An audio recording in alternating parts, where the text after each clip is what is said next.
Awesome. Turn on my recording device. Books on Braille. Hello, YouTube. It is Nutty, Tech, and Jason. Jen will be joining us later. We have come up with a topic. So if you saw my tweet or Facebook post earlier that said we didn't know what we were talking about, well, we know what we're going to talk about. We're going to talk about mediums that don't get the love that they deserve. And before we do that, we're going to have a little bit of fun. When I was in Virginia, I picked up these. They are Virginia jalapeno M&Ms. We had already tried the, what was it? Not toffee. Yeah, toffee M&Ms, which are okay. Yep. There's also they're peanut M&Ms, and then I tried the coconut ones, which were unneeded, unnecessary. Apparently, they're all red. Okay, so let's try those. coconut. Okay, you pour yourself some, and then put the bag down and stop crinkling it, please. Crinkle, crinkle, crinkle. And all the people who hate chewing are. There we go. All right, so let's just chew directly into the microphone. Open, wet mouths at all times. Beautiful, beautiful. All right, ready? 1, 2, 3. Just one or all of them? However many you want. Yeah, let's try 2. Oh.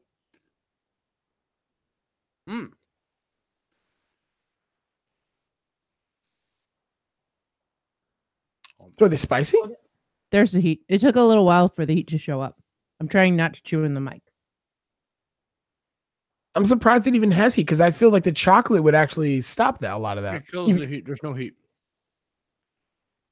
Especially, but now spice does work well with chocolate. Like a chocolate works well with a lot of like. No, it's delicious. It's quite tasty. There's a very small kick of heat at the end. Yeah, there's a tingle on your tongue, but it's not spicy. Like normal spice eaters could eat this. There's a tingle on the roof of my mouth a little bit, but it is definitely not hot in any way. You could give this to children. Oh yeah, and it would be fine. No, what it is, it's like a jalapeno dust that coats the peanuts, and then they wrap the peanut in chocolate. Oh, is that what's but going on? But the sweet of the chocolate. The sweet of the chocolate is definitely overpowering. There's a little bit of a jalapeno flavor. It's tasty, but I wouldn't buy 2 bags of this. I mean, it's fun for an experiment, but I'm not that big of a fan of jalapeno flavor to want to eat like a whole big bag of these. I mean, throat's a little warm. I don't need to import it. I've had jalapeno chocolate where it was like a chocolate bar with jalapeno chopped up into it. It was, I believe it was an April 1st thing, where a coworker, or maybe he just came back from a trip, a coworker just put them in the break room, and people got really, really mad. And I said, these actually taste really good. You know what M&M needs to do though? What if instead of like a chocolate covered peanut, if we had like an M&M chocolate and candy shell coated coffee bean? Oh yeah, I would buy those and send them to NCAF. Dude, chocolate covered espresso beans are the best, aren't they? They're so I good. can't have them, but you will pry me off the ceiling. I'm a fan of jalapeno and chocolate, so I would eat more. You'll have to pick me up off the floor and give me an extra shot of insulin. So, and then the caffeine will have me going all day. No, it's you guys always do these, and it's really interesting because I think I took you guys to Catbirds when you were up here.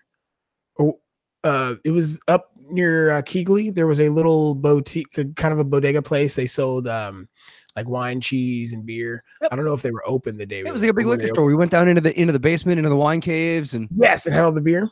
Yep. They sell these weird gourmet candy bars up there that are like, one has like potato chips inside of it, and one has like chilies in it and stuff like that. And they're really, really interesting to find these random tidbits. And I see that M&M has been doing that a lot. Like the Mars company has been, doing like, they've got the caramel, they got the toffee, they got the, they got the jalapeno, they got the white chocolate, they got all these different types, and it's crazy. Like, and I feel like Oreo kicked that off. Like Oreo's been doing a lot of it. Yeah. Kit Kat. Yes. Oh. Okay, so the Japanese Kit Kat caramel Kit Kats are dangerous.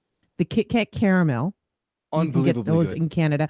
Is that a darker chocolate? I can't remember. Nope, it's the same chocolate, but they put caramel inside. Oh my god, it's really good. Now they have a dark chocolate mint that is good, But their mint Kit Kat is even better because that one, like the whole thing is like a swirl of green and chocolate. So the chocolate and the mint are all in the chocolate part, whereas the dark chocolate mint, it's just a layer of mint between the cookies. So it's basically a thin mint Kit Kat. Yeah. Whereas I much prefer the mint explosion one, which is not the name of it, but that's what I'm calling it because that's what it tastes I like anything that is a thin mint. I am for, because those are the best Girl Scout cookies. Yeah. Yeah. I would argue in the past the Samoas, but I don't know. They don't taste the way that I remember. And I think that might be more to the fact they changed their Samoas. I was scared of them. I thought they changed the Samoas because I know they don't call them Samoas anymore. No, it depends on where you are. Really? Depending on where you are, you get different cookie factories. So some Girl Scouts sell Samoas and some Girl Scouts sell whatever the other one is. And it's not the same cookie recipe. Huh? No one cares because they're all Samoas. Yeah, but it's not the same recipe. Yeah, that's weird. That's so odd. It's like Canadian Coke and American Coke, or Mexican Coke and American Coke. You know, this is a different factory. It's a slightly different formula. You know, never mind. I was gonna make it. So, I do think though that there's a lot more varieties in the States, because usually that's when I find all these really weird things. There's a lot less of that in Canada. But that's, I think what you guys are far healthier than us until maple syrup. No, it's because it costs so much to import things and rebrand them because you have to put the French on there. Oh yeah. So you have to relabel everything. So they're only going to bring in the things that they know are going to sell. Yeah, my tins of Twinings loose tea, the French is a sticker. They just put a sticker over the tin. At the Asian supermarket not far from us, a lot of the products are the it's just the generic Chinese labels that you'll get in Hong Kong, and then they put a sticker on it with the French and English on it. Yeah, nice. See, but I love importing like Japanese snacks and stuff, like because Japan. The matcha Kit Kats are really good. Dude, they have a green tea Kit Kat too. Yeah, that's what I'm talking about. It's matcha green tea. It's not regular green tea. It's matcha. It's the powdery one, the really sugary flavored one. You have to find. Apparently, you can get them at Walmart now. Those Korean lava noodles. You are still on these noodles. Like, I think don't get the ones. Okay, if it has a black label and a chicken spewing fire, buy that one. It's amazing. Do not buy the solid red label one where the chicken spewing fire and 2X. Okay, that is like actual magma. That is, I had to run my tongue underwater. It's what they do the spicy noodle challenge with. It's definitely worth a challenge. We should send some to Jason. No, we should make Jason come up here and get it. Right. We're gonna put it on camera. Actually, I want NCAF to eat them. Yeah. NCAF, he's got an iron stomach. I know, but I want to watch NCAF do it on cam. So I swear, every time we talk, you bring these up. You are in love with these noodles. He is. They're so good. To the point that I said, the next time you eat the 2X, and he's like, I should just not eat them. I'm like, no, because I know you're not going to listen to that. No, you should drink some Pepto before you eat them. It's not that bad. It's not bad on my stomach, and I'll get Kim Jong Il's revenge no matter how much Korean spicy noodle I eat. Can we not? No, we're not naming it after him. Well, it's Montezuma's revenge. Yeah, it's I was just going to say it's a play on that. Yeah. Look, it's fine. His bowel movements and my bowel movements are separate but equal. Dude, we're on camera. Stop it. It's not funny. Do you know how much editing I had to do? I'll make a 3/5 quantity joke here. Stop it. Do you know how much editing I had to do on that last episode? People are the worst. Did you remember your F-bomb? Yes. And I replaced it with my new drop-in. What is the new drop-in? Well, maybe you should listen to the episode. I have been a very bad podcaster, podcast listener, I should say, because literally I've not listened to any podcasts lately. I have literally fallen into a hole of watching anime And I even cracked open and dusted off the PS2 and been playing a lot of old school RPGs that I played back when I was deployed to Afghanistan and Iraq. And the thing is, like, really, I can't give you a hard time for not listening to a podcast you were on, because I don't really listen to podcasts I was on unless it just automatically comes on and I'm too lazy to hit the skip button. Did you play any of the Ni no Kuni 2 DLC? No, I didn't know there was DLC. There's a whole bunch of it came out with a season pass. Did it? Yeah, because I remember when it first came out, and I was looking around, searching the internet to see if they would come out with one, and there was like nothing about it gonna have one. People were wondering if they were gonna have one. So there's at least one new episode and a bunch of other things to do. But I mean, I beat the game, and there was only those like world monsters left to do. The like 60, like the big list of like world monsters.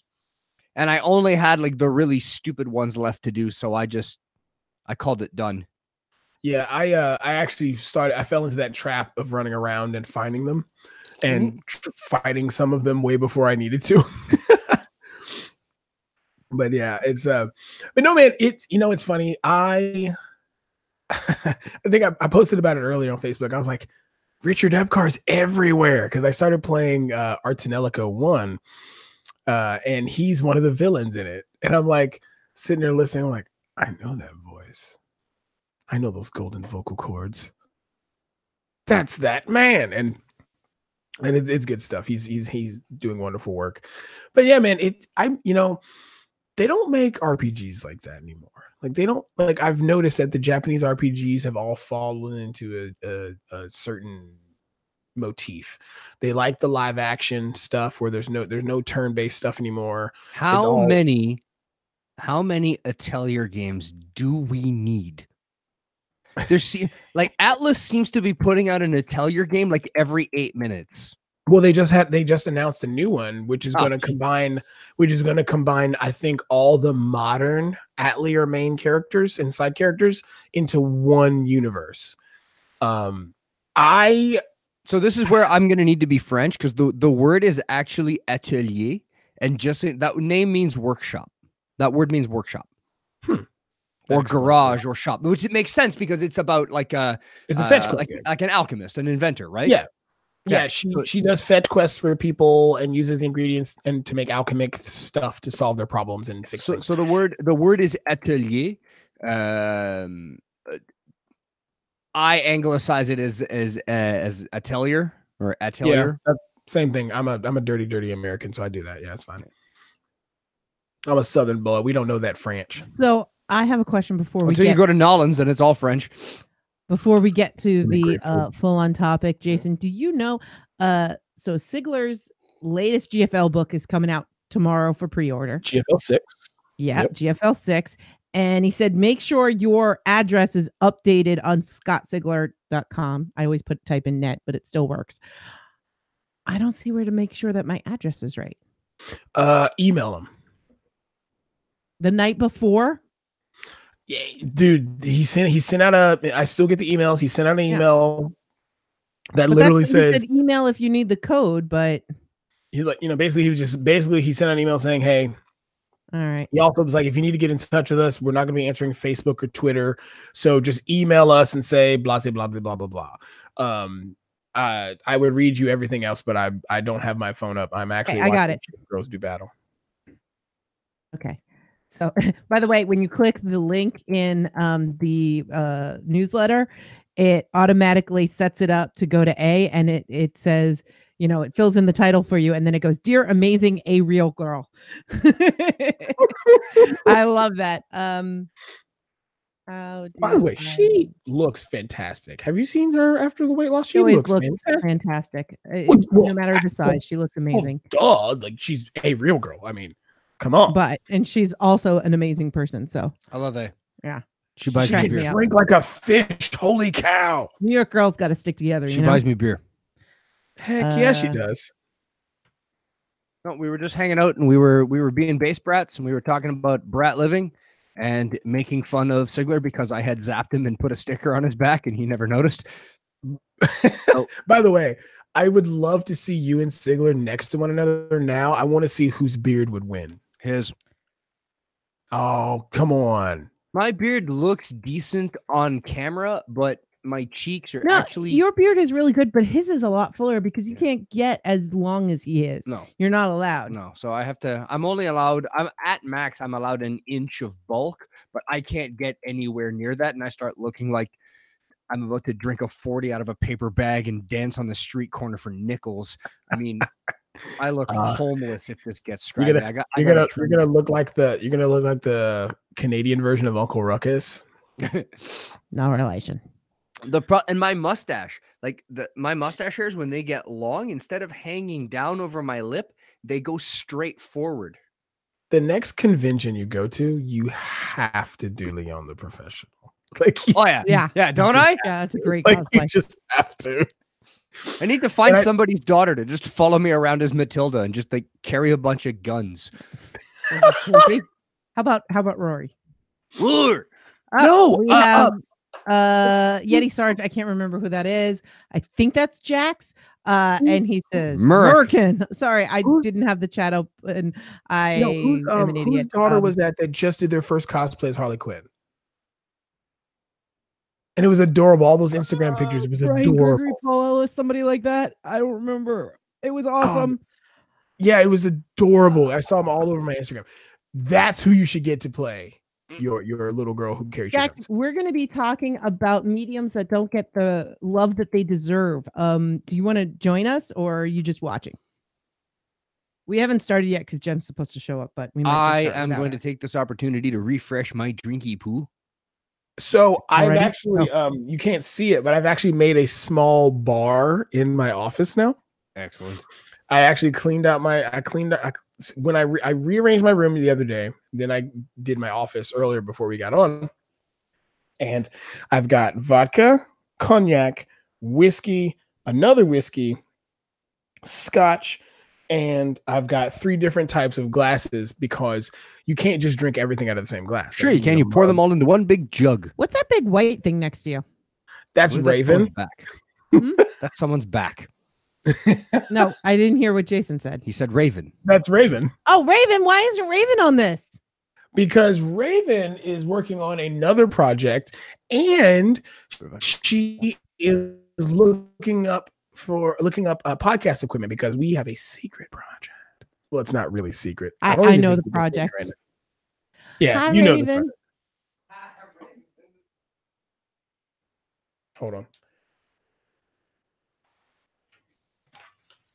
Switch.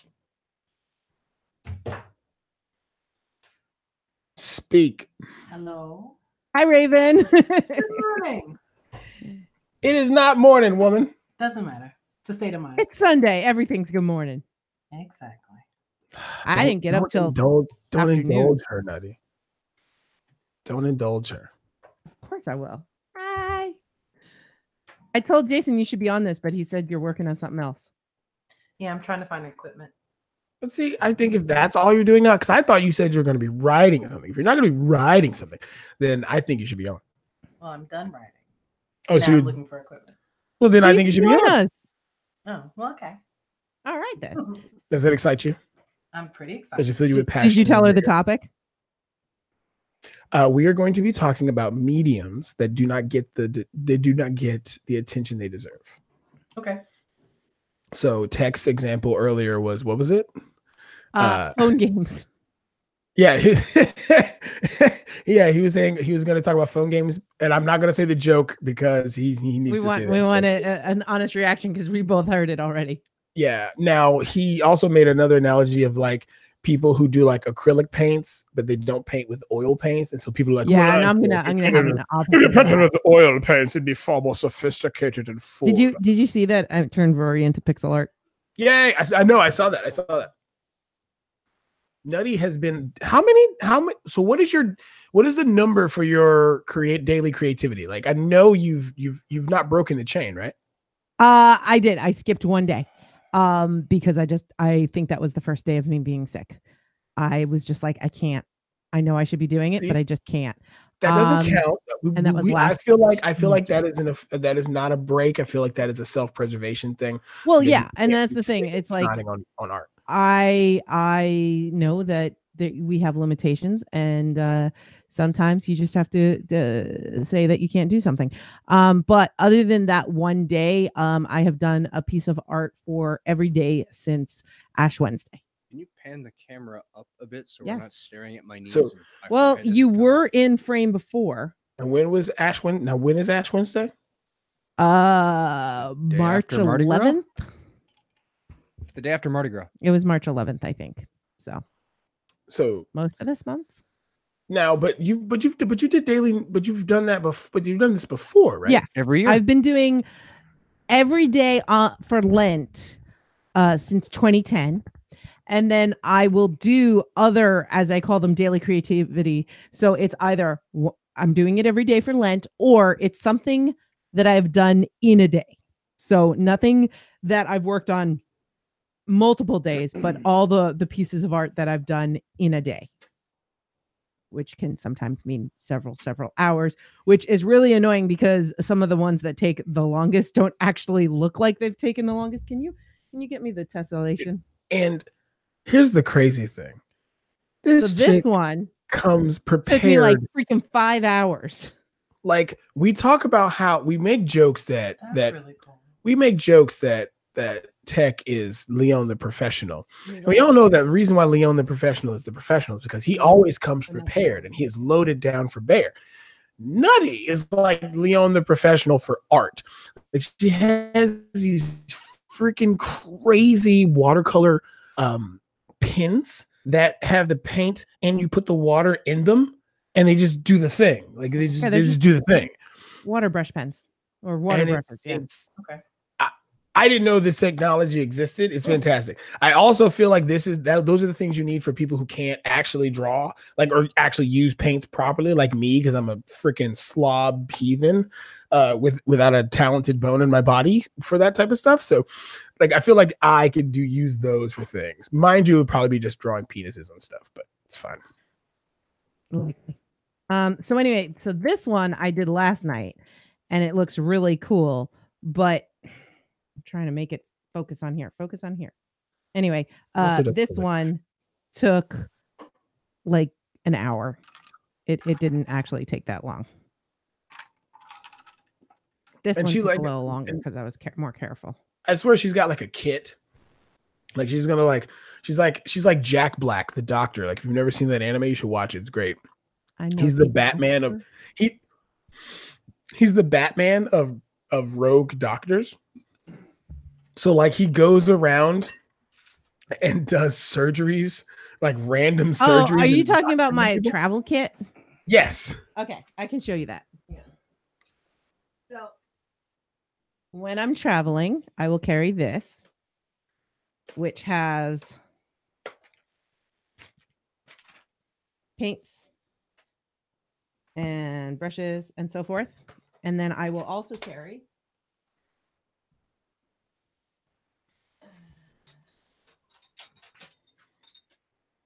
this, which is just a ceramic palette. And then my water brushes, which have the water in them. So I'll use my regular brushes, but I'll use the water brushes also to make sure that I have water with me, and then I don't have to fill up a cup of water every time I go somewhere. See, and she treats art like a scene from Blazing Saddles, and she's like, "Excuse me while I whip this out." And Tech has some art to show. Yeah, so I did some. I was playing way too much Final Fantasy 2 or 4, depending on where you're from. But I did some pixel art. So, Kane, he did. Didn't you do like Bomberman villains too? I did all of Mega Man 2. I got Rydia, Cecil as the Paladin. Now, did you find the patterns for these online, or did you just do them yourself? No, I found the patterns online, and then I count the squares and I just copy it from a Google image. Dude, you should see if they have someone has like pixel art of like Cloud from like Final Fantasy VII, or like Sephiroth. Oh, so hard. There, all the way to the bottom, you'll find Yoshi. underneath. And folks in YouTube land, this is what happens when we decide to get together and we don't have a concrete idea of what we're going to do. Well, we do, but Jen's not here yet. We might have to start without her. So this is the one that I made Tech frame for me, which is Yoshi. You're getting a bit of the reflection there. So there we go. Yoshi's the man. Like, isn't he awesome? Did you use watercolor? No, these are alcohol markers. Nice. And all the Mega Mans. You gotta rotate it a little because we're getting a reflection. There we go. There we go. So here, Tech. When do you think they're gonna run out of Mega Man villains, or you think they're just gonna go to a grocery store and go to, like, I don't know, the paper goods and chemical aisle and pick that stuff? He can't hear you. I'll wait till he comes back. Yeah, you gotta wait for him to have headphones on. All right, I'm back. I was asking, I said, when do you think they're going to run out of villain names for Mega Man? Or do you think they're just going to go to the grocery store, like walk down the paper goods and chemical aisle and like, paper towel roll, man? Well, they've already, they're already up to 11 and 9 X games plus like 4 0 games. So I think they're doing fine for names. They've also had their first villain that wasn't a man. Did they? Yep. Was that in the newest? Was that in Mega Man 11? No, it was in 10. 9 and 10 were fan made, not fan made, but inspired. Yeah, and so they had in 10. I think it was 10. They had Splash Woman, and it's a mermaid. So Tech also, in addition to his pixel art, he did art for Pi Day. International Pi Day. Yes, this was my art for Pi Day. It's a pie. So, all right. So that was groovy. Put those away. Apparently, for Mass Effect now has its own holiday. Does it now? It's N7. Yeah, it's November 7th. Yeah, and I think they do. Awesome. Like, I think the fans try to do a con on that day too. Yeah. There was. I remember reading something about it, but it's been a while because I've been a terrible social media person. But no, man, it's, you know. I made a post about this sort of the other day because I was at work, and usually when I'm at work and I can get into a groove and flow, I just let things go through my head while my hands do the mundane task of my job. And I was sitting there thinking, I was listening to the Spider-Man Into the Spider-Verse soundtrack, and the song What's Up Danger came on, and there's a part in the song where it kicks in, and in the movie Miles Morales actually learns how to swing like Spider-Man for the first time. And it's so awesome. And I was right back in that moment. And I was having all these feels and emotions. It was great. I do have those people. I do. But what made me realize was that growing up as a kid, I didn't have these moments. Like I didn't have this. I didn't have heroes that looked like me. So I got to thinking about all these like these heroes that were side characters that weren't, you know, no one, you knew about them, but they weren't doing anything, right? And so when you get to see cool things like the first female Mega Man villain, or, you know, a person of color as a superhero who's not the side character, the sidekick, or the love interest or whatever. Or isn't Shaq doing? Yeah, steel? isn't exploitation? Yeah. Yeah, it's awesome. Like it's just awesome. Like, so it's cool that I feel like it's cool that they did the first female Mega Man villain, but I think Roll needs her own game, and she doesn't need to be Mega Man's little sister in this game. She needs to be Roll, a robot with a gun and can do awesome things. That'd be awesome. So Jax is still working on joining. His computer's being a little sluggish, but I figured the fountain pen for today is, we call it the Caran d'Ache pencil because it looks like a pencil. It's really hard to see. But it is a fine, but it writes like a medium, and inside it has green with a little bit of gold glitter ink. And yes, this is the fountain pen tip for the day. So Raven, I don't know if you and Nutty talked about this when we were at Mysticon, but Nutty has a savage obsession with pens. Yeah. Now, what's the value of that? Enough. I don't want to know. It's car payments. It's car payments. I don't want to know. The thing is she has that block here. I have a similar block and one of the stands as well of similar pens on my desk at my office. Yes. Yeah. So in other words, but it all started because of my boss. Turns out my Nutty'd been into fountain pens before, and the obsession had sort of died down a little bit. And I had a fountain pen that I was just playing around with in the office. My boss shows up and he had a wooden box on his desk full of some very nice pens. And we start talking, and I go home and, hey, Nutty, my new boss, he's into pens. Oh, really? Yeah, and his pens are really nice. He has this, that, and the other things. Oh, says I, as I watch the credit card burn a hole through her pants pocket. Well, I believe you came home with the website of Goulet. Right, and I need new pens. It was like, yeah, he gets all his websites from all his pens from this website called Goulet, and that's when I saw this beauty.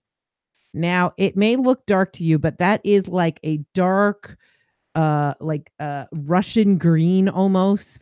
They call it petrol. So you'll notice the black accent. It also has a black nib, which is just so sexy. And so this is the Lamy, and I love it because it has a triangle grip, which means you hold it perfectly and it's very nice on your fingers. Plosives, love. Huh? Plosives. Oh, sorry. Anyway, so I saw that and I was like, I have to. And then they had a Black Friday sale where they were selling some Jing Haos, which is the first pen that I got, Jason. And I was like, dang, $10 pen, sure. He's holding it up. Hang on. I have it in my office, and I have so I'm this type of nerd. I actually have enough pins, and when I was working at GameStop, I actually had enough pins for different things that I actually had a pocket protector. Boy, there you go. But yeah, and Jen has hers downstairs in the little sleeve that you guys gave her, but she actually has her CNA certification pin attached to it. So I had a beautiful pen that I got. I think it was for an anniversary gift. My TWSBI Classic. Yes. I got that as an anniversary gift, and I love this pen. There's nothing wrong with it. It's exactly like this, but mine is black. That one's in teal. His is called Piano Key Black. I love that pen. One of my favorites. And we go to the big pen store in Toronto, and I'm talking to the guy behind the counter, and I said, look, I got a problem. My boss keeps stepping his game up. His wife has her own job, and she has a very good career. This guy's an officer, so they do okay, and they don't have a lot of debt, so they spoil themselves. And she likes jewelry, so she gets high-end jewelry custom made, and she likes beautiful necklaces, and that's fine. And he likes jewelry for his desk, so he'll go and treat himself, and he'll buy himself a pen. Three of the pens on his desk are worth over $1,000. Whew. Yeah. Get it. None of my pens are worth anywhere near that. The only pens we own that are over 100. Well, actually, technically, the only one over 100 is this. See, ka-chunk. Click, click. Yeah, and my TWSBI Precision. But that's the thing. No, that one's under 100. It was not. It was 107. Oh, you're right. Was that after tax or before tax? Before tax. So I went to the. I'm talking to the guy behind the counter. This one should be over 100. Yeah, it's like, I have a TWSBI Classic. I love it. It's my favorite pen. Is there anything you? I was like, I got to step my game up though. Because my boss just got this brand new like $1,000 pen. He goes, well, have you seen the Precision? And he just puts this piece of machined aluminum down, and I don't need it. I don't need anything about it. I needed that pen. I needed that like I need air and food and whiskey. It is now my absolute favorite pen in the world. I love that thing. There is something about when you hold a pen that it either works for you or it does not work for you. Like a handgun. And I was coveting these Sailor pens, which are very high reputation. Sailor has a really great reputation. Here we go. We got Jax. Yay! Finally. And I will take this moment to run downstairs and help. Oh my God! Hurry up! Oh my God! Stop it! Jax needs to introduce himself and entertain people. Raven, entertain the people. Jax, this is Raven. Raven, this is Jax. Hi. Raven, is this your first stream? It is. Welcome. You have to actually talk into the microphone though. Hello. There we go. That's better. No, I think Jason's got his mics that he doesn't have to do what we have to do at the MomoCon meetings, which is literally eat the mic, and it's just like, oh my gosh, guys, learn how to talk into a mic. Well, yeah. Rhea hates it when I do this, when I just rub my. That's actually not too bad today. Hold on, let me It's take not this fuzzy good, off. No, don't you dare.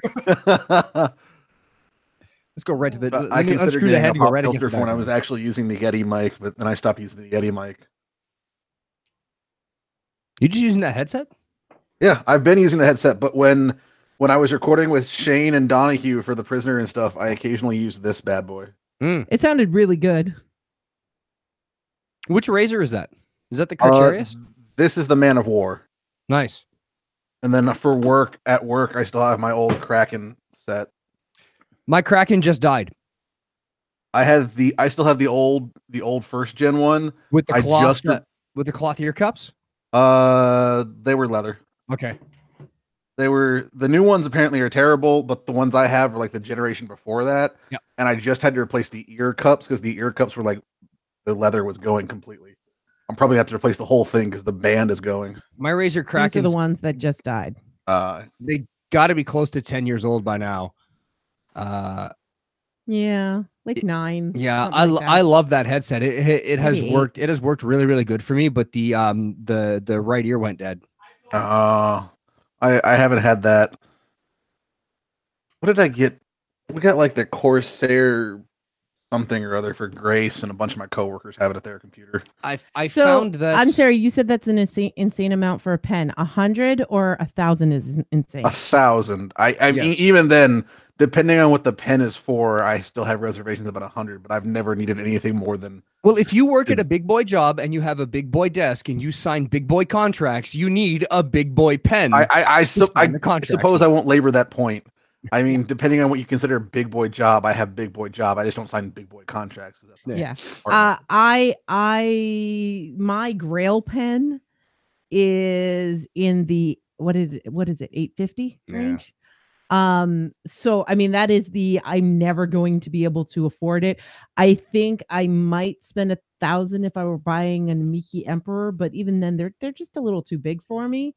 And they didn't feel great in my hand. That's more like I'm buying an art piece, and I don't have the money to buy art pieces. It's and I don't have the money to spend on an $850 pen either. People have held my pen, and like my TWSBI Precision, and they go, "This is $100." Yeah, it goes, "It's a pen. I have a 50-cent Bic that does the same thing." No, you don't. I go, "Well, sure you do, but did you buy your wife a necklace? Yeah. What does that do? What does a necklace do? What does a ring do? What does a pair of earrings do? It's jewelry. This is jewelry for my desk. It's functional. It writes very well. It makes me enjoy writing, and it's pretty, and I like it. So, and I'm a big boy who makes my own money, and I can spend it on whatever the hell I want. We don't have to buy any Chuck E. Cheese birthday party, so we're doing good. Right. I buy a nice watch, and people are like, "Oh, I buy Chuck E. Cheese birthday parties, but it's called Dave and Buster's, and it's my birthday." Yeah, yes. Well, that's the hooray, Dave and Buster's. Like I buy a nice watch, and everybody goes, "Oh, well, I can go to the store and buy a Timex Ironman for $30 that'll tell the time just as good." You could, you absolutely could, but this is powered by the movement of my wrist and has no batteries in it, and that's really cool. So I'll pay for craftsmanship. Thank you. I've got some messages in the chat. Somebody wants to join the stream. Hugh Janus. I don't think that's. We actually have quite a few people on the chat, so I don't think we're looking to add any more. Thank you very much. Nice. We are going to be starting the actual topic soon. We were just jibber jabbing like idiots while we wait for Jack. Thank you so much, though. And Jake Master says, as far as I'm concerned, they're not even mediums. They're larges in my book. All right.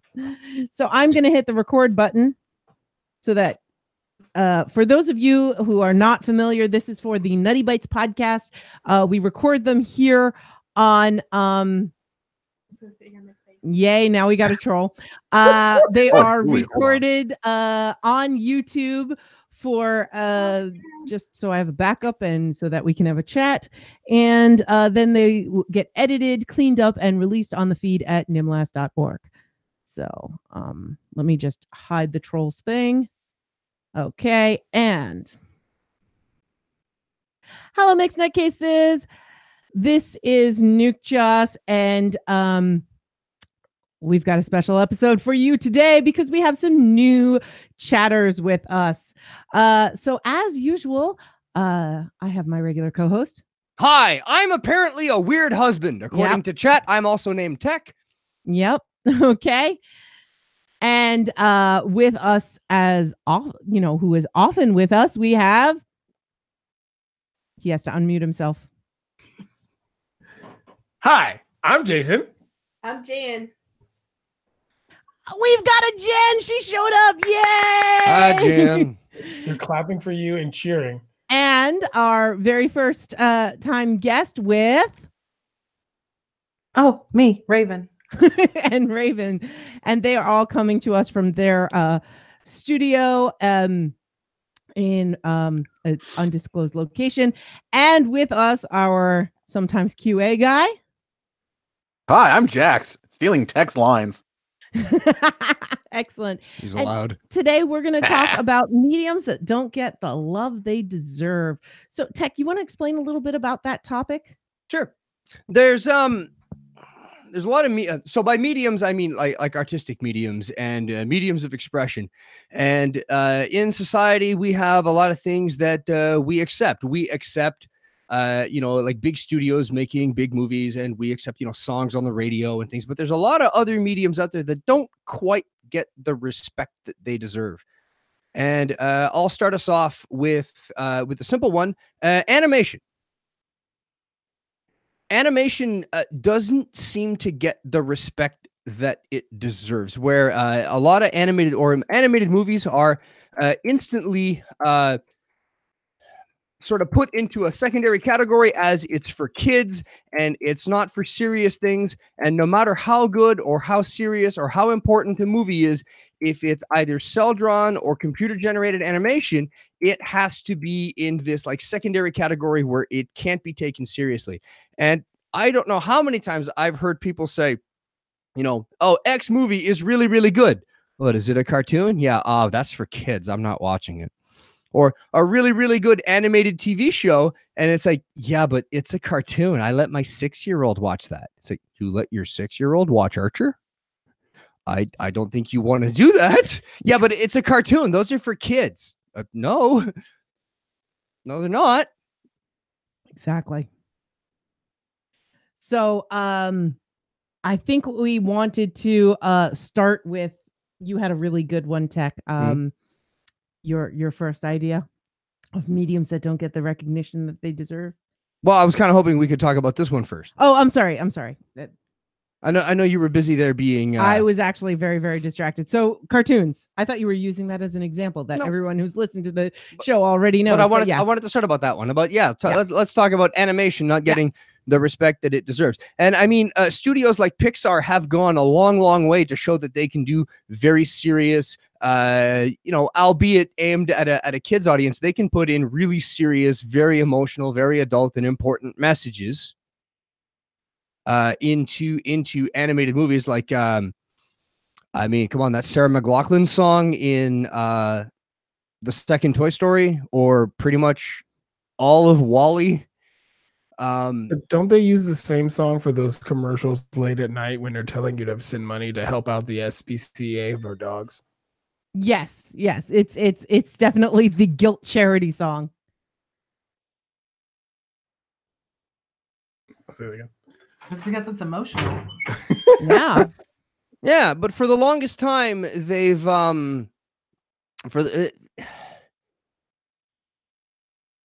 cartoons are always relegated to a this sort of secondary category, and it really annoys me. There's a lot of really good, really serious anime and some very serious animated movies out there that are very, very good.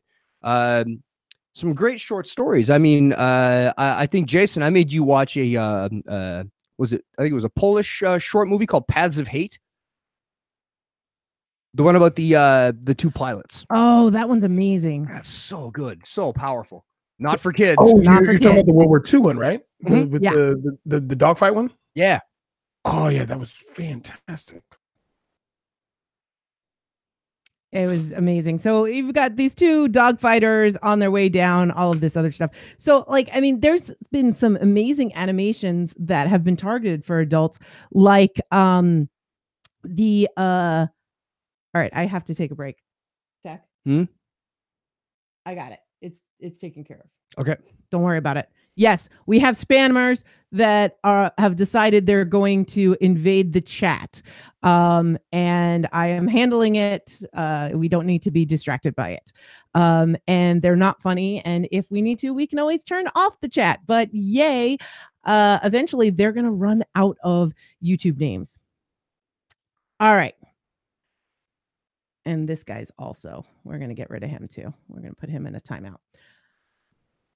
Where was I? Sorry about that. So yeah, animation, there has been some amazing animation that have been aimed at adults. And it's really difficult because we don't want to call them adult cartoons because sometimes that means something else. That means something entirely different. It does. It does. And we don't mean for mature viewers. Again, that often means something else.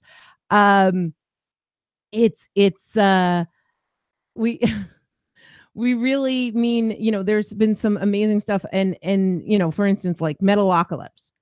There's a lot of humor there. There's an amazing music coming from there. Great comedy. And the animations are pretty wild. I mean, you can definitely tell that they were influenced by heavy metal. Yeah, but I mean, even going so far as to videotape a guitar player's fingers and then reanimating it perfectly so you can, the fingering of the guitar is accurate to what a real player would do. So, you know, Brandon Small's a genius. I mean, that show is so good. Absolutely. And I want season 5, Brandon. Yes, Give me season 5, please. You know, I mean, there's been so many of these other things. And I think one of the things, it's like one of the first ones I'm going to bring up is The Simpsons. And The Simpsons was put on primetime. It wasn't meant for kids, but because people saw cartoon, they thought kids. And I remember when it first came out and people were really upset about, all the way up to the president. Yeah. About like the language that was used and the topics that were covered and this whole idea. And it was like, no, this is not for kids. And yet it has become something that even the writers have had to acknowledge that kids are watching. Yes? Mm-hmm. No? Oh, absolutely. Are we talking to ourselves here? Chirp, chirp. Chirp, chirp. Yeah. And I think also in, you know, animation, when we're talking about animation, and we're going to bring Jason in on this for sure, is the idea of anime. People see anime and they think that's for kids, that's for teens, and they don't even realize, like, Jason, would you say that more anime is geared at adults than kids, or am I wrong on these numbers? So when anime first became really big, there was a company known as Manga Entertainment, or as we all remember those advertisements of manga, and there was an explosion and a robot and there was a samurai, and you know, they geared it towards adults. But in America, no matter how much you try to market a cartoon, people think it's for children, no matter what it can be, which is why back in the 90s you found Orotsuka Doji, Legend of the Overfiend, with not in you know, just out there for children to see. For those who don't know, that's a hentai. Don't Google it, kids. Don't Google. Don't Google. Google is not your friend today. No, it is not. You also find things like La Blue Girl, but then you also had things like Ninja Scroll. Ninja Scroll has mature content in it, but it is not necessarily a adult entertainment type thing. It's just it's not sexual. It's violent. Oh, yeah, there is sex in it. Oh, okay. Yeah, it's like a sex scene as part of a movie. It's not a porno. Right. Gotcha. Exactly. It's a rated R movie, not an X-rated movie. Gotcha. Right? And so I think what the problem was, and there still is, that people don't know how to market anime to people, right? Like, we know the Ghibli stuff is for kids. That's obvious because Disney put their name on it. Is all of it though? Grave of the Fireflies. look, Grave of the Fireflies is first off, he made that at another. He didn't actually make that under the Ghibli name originally. It got brought into the fold, but most of the Ghibli stuff is for children, and it's you could show it in schools. I mean, that's where I first saw Kiki's Delivery Service when I was in the 3rd grade. It was actually raw, recorded off Japanese television, and my teacher used that to teach us Japanese. But there's also things, again, like, I'm sorry, your teacher used that to teach Japanese. Okay. You got cut off. She was a Japanese American lady, and she what she would basically do is, as the movie was going, she would recite lines, and we would, dissect it and translate it as we listened. It was really awesome. It's also probably why I'm an otaku now. But anyway,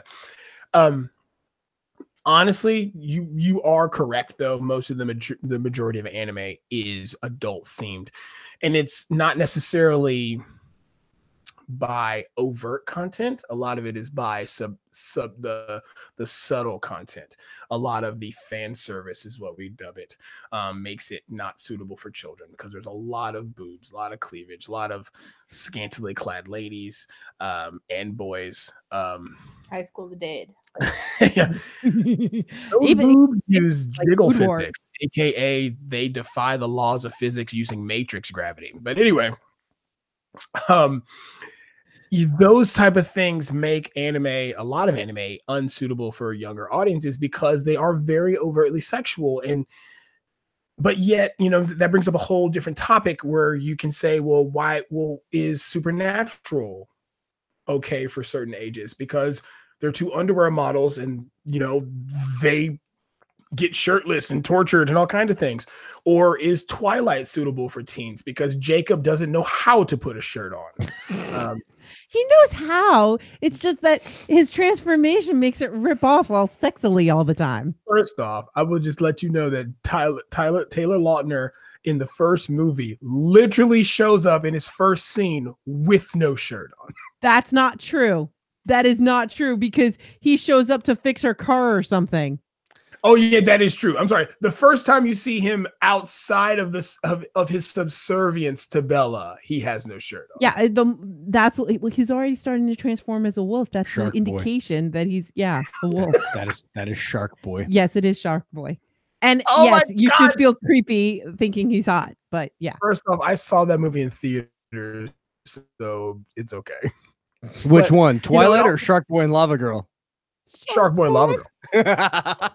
He's seen Twilight too. Don't let him lie to you. I only saw the first one in theaters, and it was your fault. Don't let him lie to you. It was your fault. Why was it my fault? Because you allowed it to happen. I have only seen the Twilight movies. I've not seen Shark Boy. Does that get me any points? No. Negative points. No, I think you lose points. I think you lose points. I don't care. But if you think about it, it does bring into the question, like, why is sexuality in a cartoon inappropriate, but they can have, sexy man pecs running around all these teen romances like nobody cares, like nobody's business. I think it's the idea that it's either a cartoon is for kids or it's explicit, and that there's no in between. There's no middle ground. Like the mainstream idea. Meanwhile, like Initial D, there's no violence. There's no nudity. There's no fan service. There's no fan service. There's none of this. Unless you're a car guy. Yeah. And then it's 100% fan service. But I wouldn't say that that's for kids. I'd say that's for teens, like preteen to adults. Absolutely. I think the material also helps define who it's actually aimed for. Because there's an anime, Angel actually talking about it today. She wanted to know if there was a manga that she could introduce her nephew to. Asher. And I was sitting there thinking, I had to think about it. I literally was like, One Punch Man? No, he's too young for that. By the way, season 2 was announced. Yes. I was like, My Hero Academia? No. Definitely not Food Wars. And then I realized that there was an anime known as Cheese Sweet Home. And Cheese Sweet Home is literally the daily story of a kitten told in little 2 to 5 minute chunks in the anime and short little chapters in the manga. And it's literally about an adorable kitten going through an ordinary everyday kitten's life. Like literally there's a small little thing about him learning to use the litter box. I wrote that down because I need to look this up. It's absolutely adorable. And you know, sorry. Go ahead. Recognizing your audience and recognizing who's actually paying attention to your products can reap dividends for any sort of medium and content producer. I mean, let's look at Sanrio, the makers of Hello Kitty. Hello Kitty is obviously aimed at young little girls and people who collect everything Hello Kitty. It is the show will give you cavities. You know, anything that comes out with Hello Kitty on it is so sickly, cloyingly sweet and adorable. I have a Hello Kitty scrub top. Yeah, I love that. So what do they come out with? They come out with a Gretsuko. Yeah. Yes. Which is a yep. So Nutty even has her Agretsuko mask. Yeah. But it's about an adorable little red panda suffering in a blue collar cubicle job. In a tedious job. Not even cubicle, open office style accounting department. She's stuck in office hell with a boss that a hateful boss and coworkers that don't care and friends that don't quite literally a pig. Yeah, quite literally a pig. A chauvinistic pig. And her only outlet for her rage is karaoke death metal. It's amazing. Done by an adorable, tiny little cartoon red panda. And it is so not aimed at kids. It's aimed at all of us who on some days don't like our jobs. Which you know what? You know who it's aimed at? It's aimed at those little goth and emo kids that grew up with the Hello Kitty backpacks.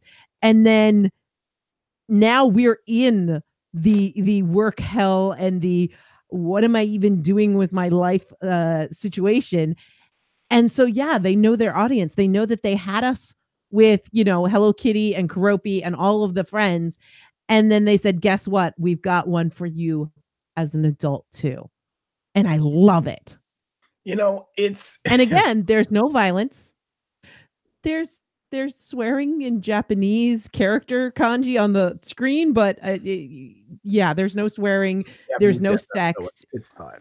But I wouldn't show it to kids. I think my favorite character in Agretsuko is when she goes to the yoga studio and there's the protein. That's the only word he says. Protein. I know those guys. They're at my gym. Yes, but then when she figures out like this nirvana realization and she talks to him about it and he goes, protein. It's funny you bring up Agretsuko because there's one of the things that the Japanese do so well with anime is they can actually they can make subgenres so specific to who they're looking for.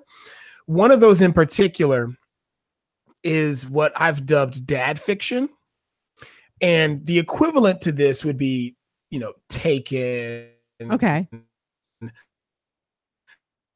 John Wick. Did we lose Jason?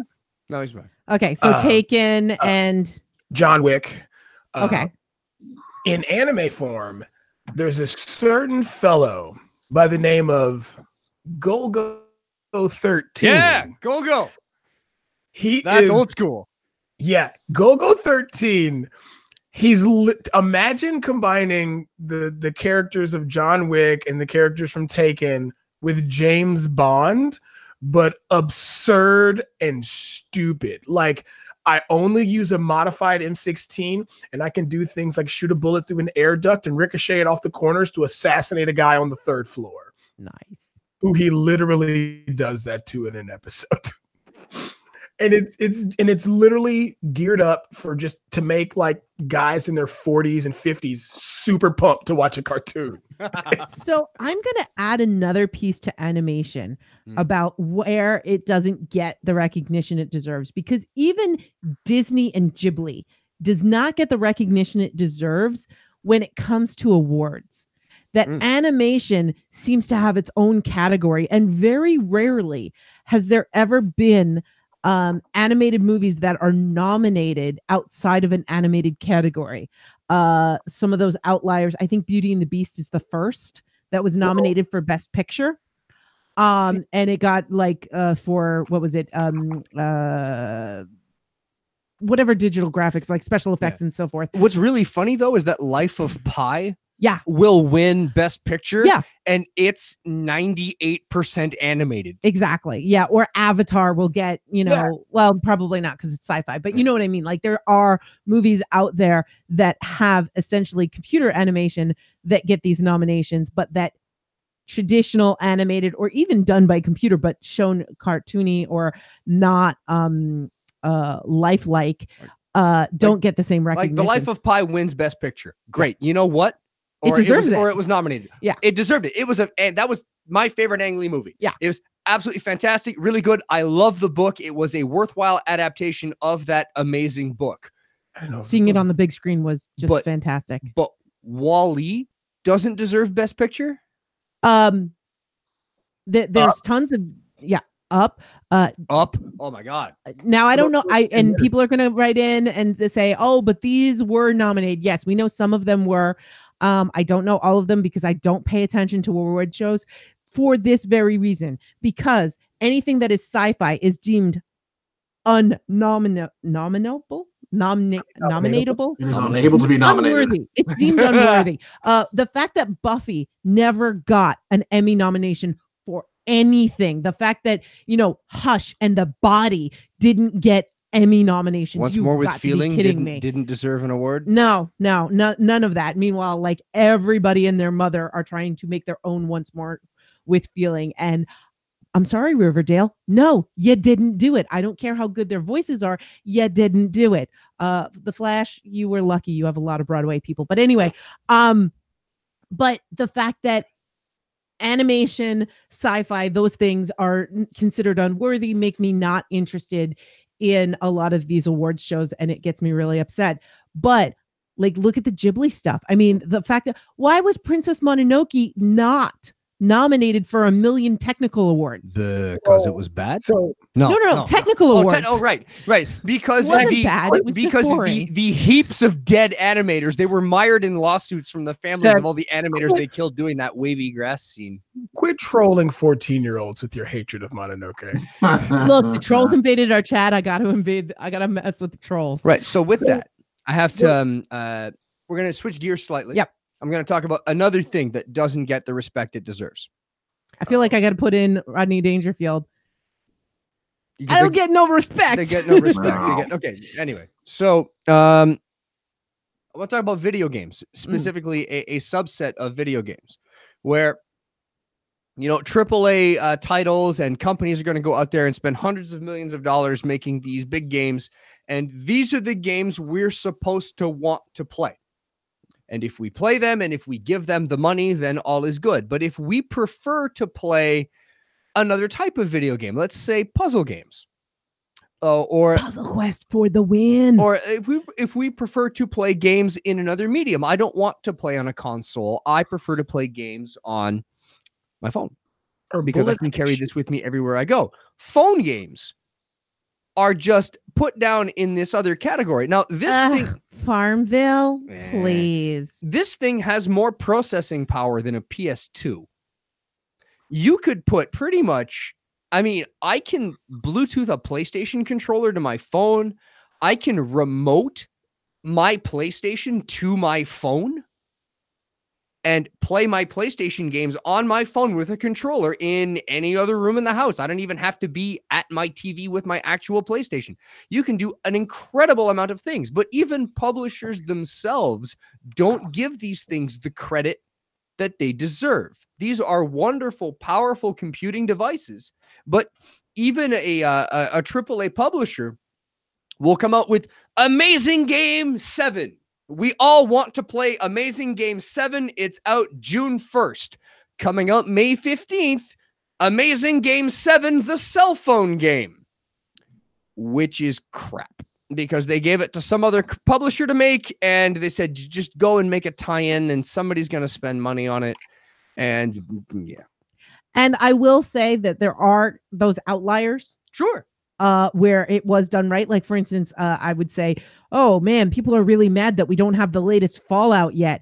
Hey, let's come up with a Vault game. That'll be good. That'll tide people over. And it's actually a pretty cool game. Yeah, and it got completely ripped off lately. Oh, yeah? By some zombie survival game that pretty much ripped the code wholesale. Nice. Was that, and DayZ? Hmm? Were you talking about DayZ? I can't remember which one it was, but it was one of the zombie survival games that you had to build like a vault to keep your zombie survivors in, and it was 100% ripped code from the Fallout Vault game. Lovely. Yeah, basically, like what Candy Crush Shelter did to Bejeweled. Yeah. Which, getting back to phone games, there is nothing wrong with enjoying a game like Bejeweled, and that doesn't make you any less of a gamer. But it's not just the publishers. The other big problem I have here is that we as gamers as a community, look down. Yeah. I mean, and there will always be a war between PC gamers and console gamers. And, I'm a console peasant, and call me what you want. And, there will always be this war between the two. But both sides equally turn their nose up at anybody who, my chosen mediums, I like phone games. I carry them with me. I play puzzle games. There's a lot more games and a lot more things to do than just, well, let's be honest. Let's talk about what we all use cell phone games for. It's something to distract us while we're pooping. Okay. Yep. They all have pooping games. They are pooping games. They all have that intrinsic purpose. Yes, they do. But there's more to them than that, I think. Yeah, and I don't think they get the respect they deserve. And even before phones, there was that argument. It's like, well, what makes a person a gamer? And it's like, oh, I'm a gamer. I game on this console. Oh no, I'm a gamer. Look, okay. Because hang on. I'm a gamer because I carry my dice. No, you're just a nerd at that point. Better. She's a nerd. Wait, no. I want to go on record as saying it doesn't matter how you game. As long as you game, you're a gamer. Go ahead, Jason. No, I'm just saying, some games on your phone I don't think are suitable for the toilet because I don't think you can focus, Commander. I don't think you can focus, Commander, when you're on the toilet. And that is an inside joke for just me and Tech. And anyone else that plays. But I'm just saying, I don't think that retrofitted Ranger would be happy to know that you are on the toilet there, Commander. But no, you're absolutely right. Because I think what hurts the genre of phone game is the fact that because they are phone games and most of them you don't have to pay for, they fall into that category of free-to-play game. And a lot of free-to-play games don't know how to balance their money getting with gameplay.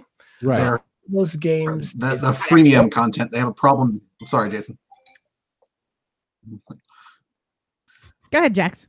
So yeah, no, as Jason's saying that there's we call them now. I think the term is now freemium, and I can legitimately say this, that there are very few games that have found that decent balance of we want our whales because that's how we make our money. For those that don't play mobile game, whales, there's a category of how much you pay. There are the freebies, and then there are what's known as whales. They're the ones that will literally pay hundreds of dollars a month to play these games. I've played games that are great at doing it. Star Wars Guild of Heroes, but I've been playing that game for 2 years now, and I've played games that are terrible at it. Looking at you, Clash of Clans. Well, that's how they can afford all those actors for their ads. Right, no, yes. But they have a hard time keeping that balance of, all right, microtransactions is the thing.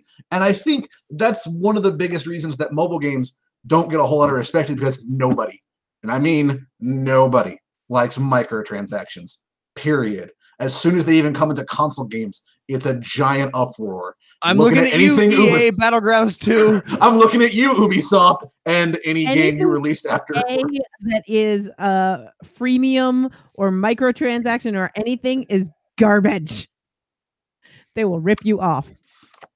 it's and that's the not necessarily that's the rub. They're not necessarily going to rip you off. It's the content and what they provide for free. If they're going to make a freemium game, what they provide for free and what they provide for pay has to be scaled and balanced. Whereas I, the free player, don't want to feel ripped off if I don't want to give you money. But if you're going to give me extra really cool cosmetics, or you're going to give me extra bonuses to things, that's great. But what I don't want to feel as a free player is gated. I want to feel like I'm going to get more for my money, not less if I don't pay.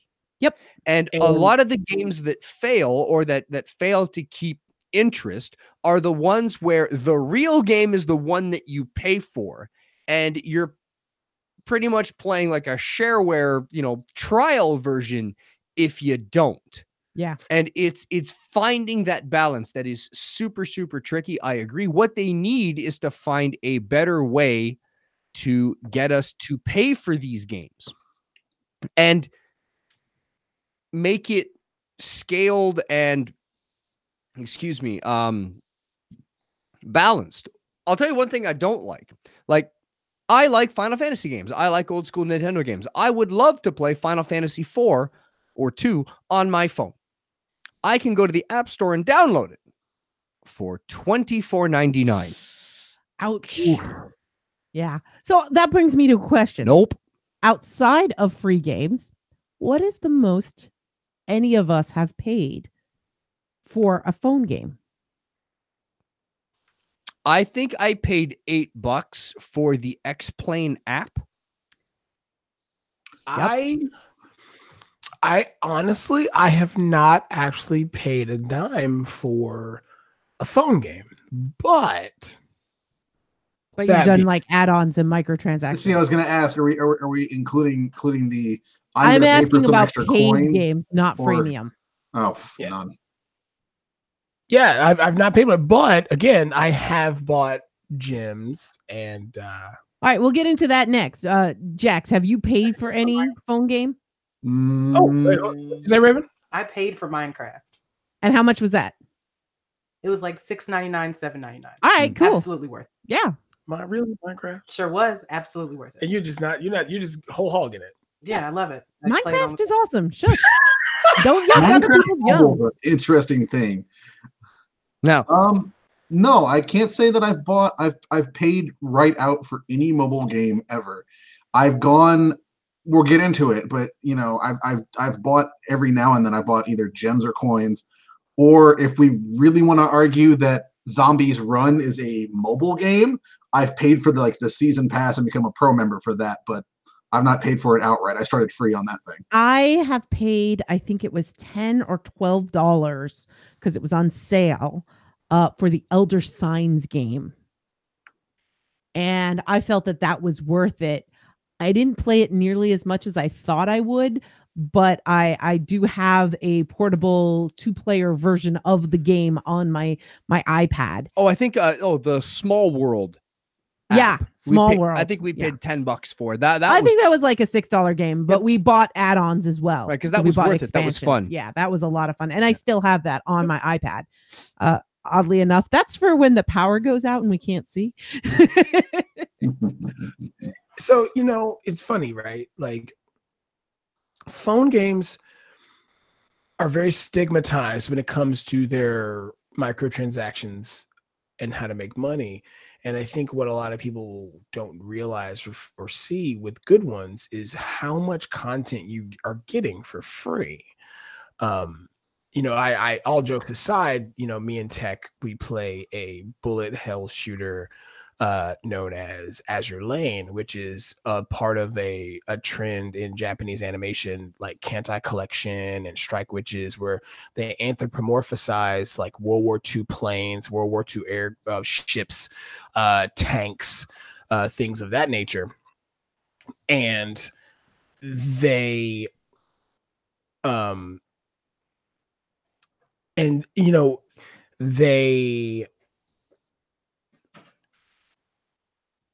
Jason, they have a lot of content that is not trapped behind a paywall. In fact, the entirety of the game can literally be played for free.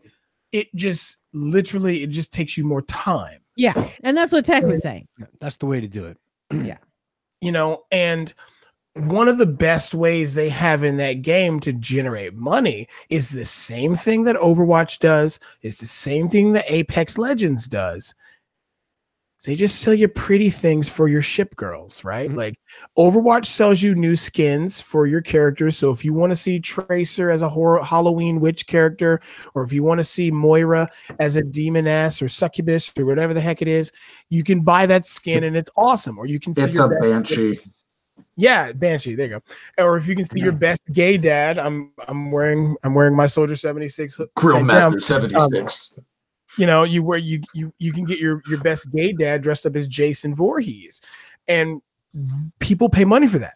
It has no effect on the gameplay. Yeah. It has no effect on if you're good at the game. I love vanity objects.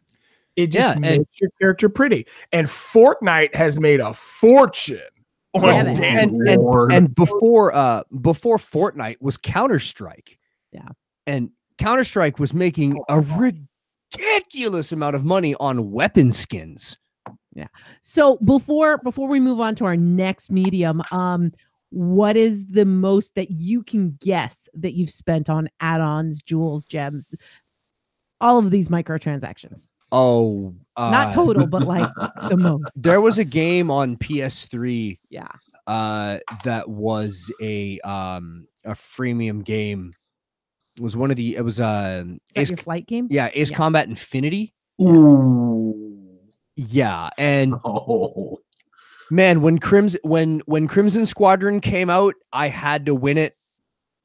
I had to get the Crimson skin for my Sukhoi 33.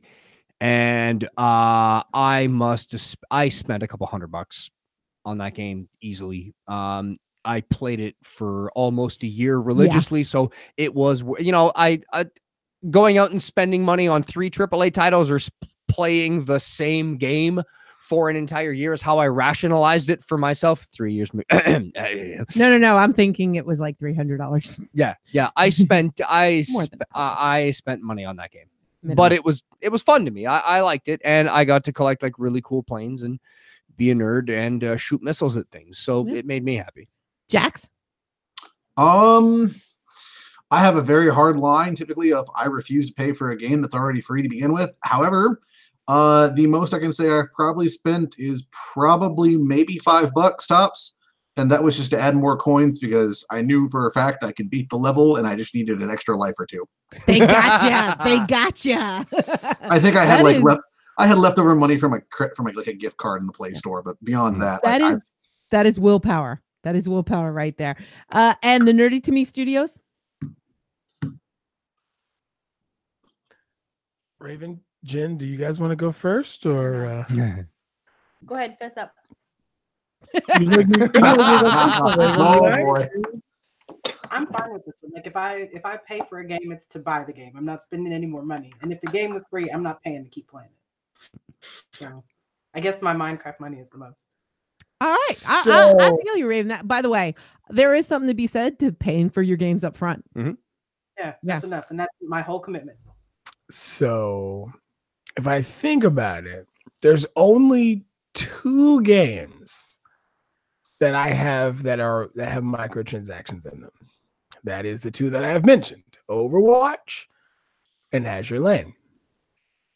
It is true. It is not. It is absolutely true. Those are the only 2 that I have microtransactions in. Thank you very much. No. So how much have you spent, Jay? Being said, and I asked him how much the game was initially. No. We're just talking about the added on. We're not talking about plus the game. Just tell us your biggest expenditure. I want to say my biggest expenditure, because I was going to go with the collective. And you said just biggest expenditure. I can get away with that. It's cool. It doesn't sound too bad. I don't want anyone like doing any soul searching about this. This is why it's biggest expenditure. I've already been soul searching. It's fun. Because I'm pretty sure I've definitely spent close to like 200, 250. Because that's why I won't add these up. I add them up.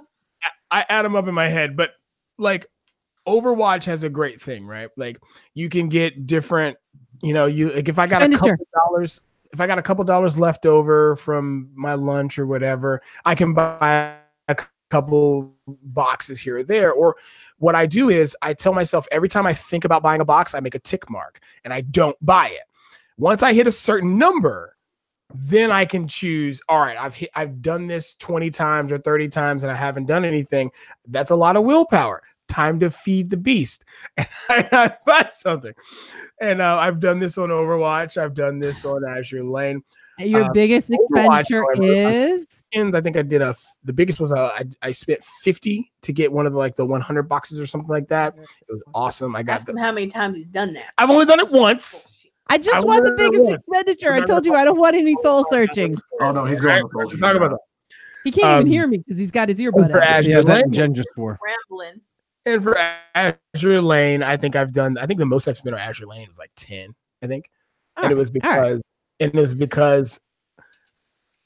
I love the Sakura girls. I need my Fox ladies. So that actually is a good jumping point to my medium that I want to talk about, and that is teen shows. That's right. Teen shows that are geared at teens, or that teens are the protagonist. Your Riverdales, your Twilight movies, all of these. So I can beat on Twilight some more, is what you're saying? Well, here's the thing. The CW. Yeah, your CW shows, everything that is about teens and teenagers, Dawson's Creek and Popular and Buffy and all of these things, Vampire Diaries, whatever. And I'm listing a bunch of things. They're not all my favorites, but I will say that I love the genre. And it's completely unrealistic. They never live a real teen's life. If you're watching Riverdale, I mean, it's so over the top. It is impossible that any teen can live a life like this, which is why when we get to the Riverdale episode, I will be recording a Riverdale episode eventually. My current theory, and I'm going to say this before it comes out on the show, my current theory is that what we're watching is Jughead writing. It's fiction, and it's what Jughead is writing. But all of these things, I think, have value. They wouldn't be so prevalent without that value. And we call them guilty pleasures, but we shouldn't feel guilty because they're fun and they give us something. I mean, how often are these teen shows pushing the boundaries that other shows aren't able to do?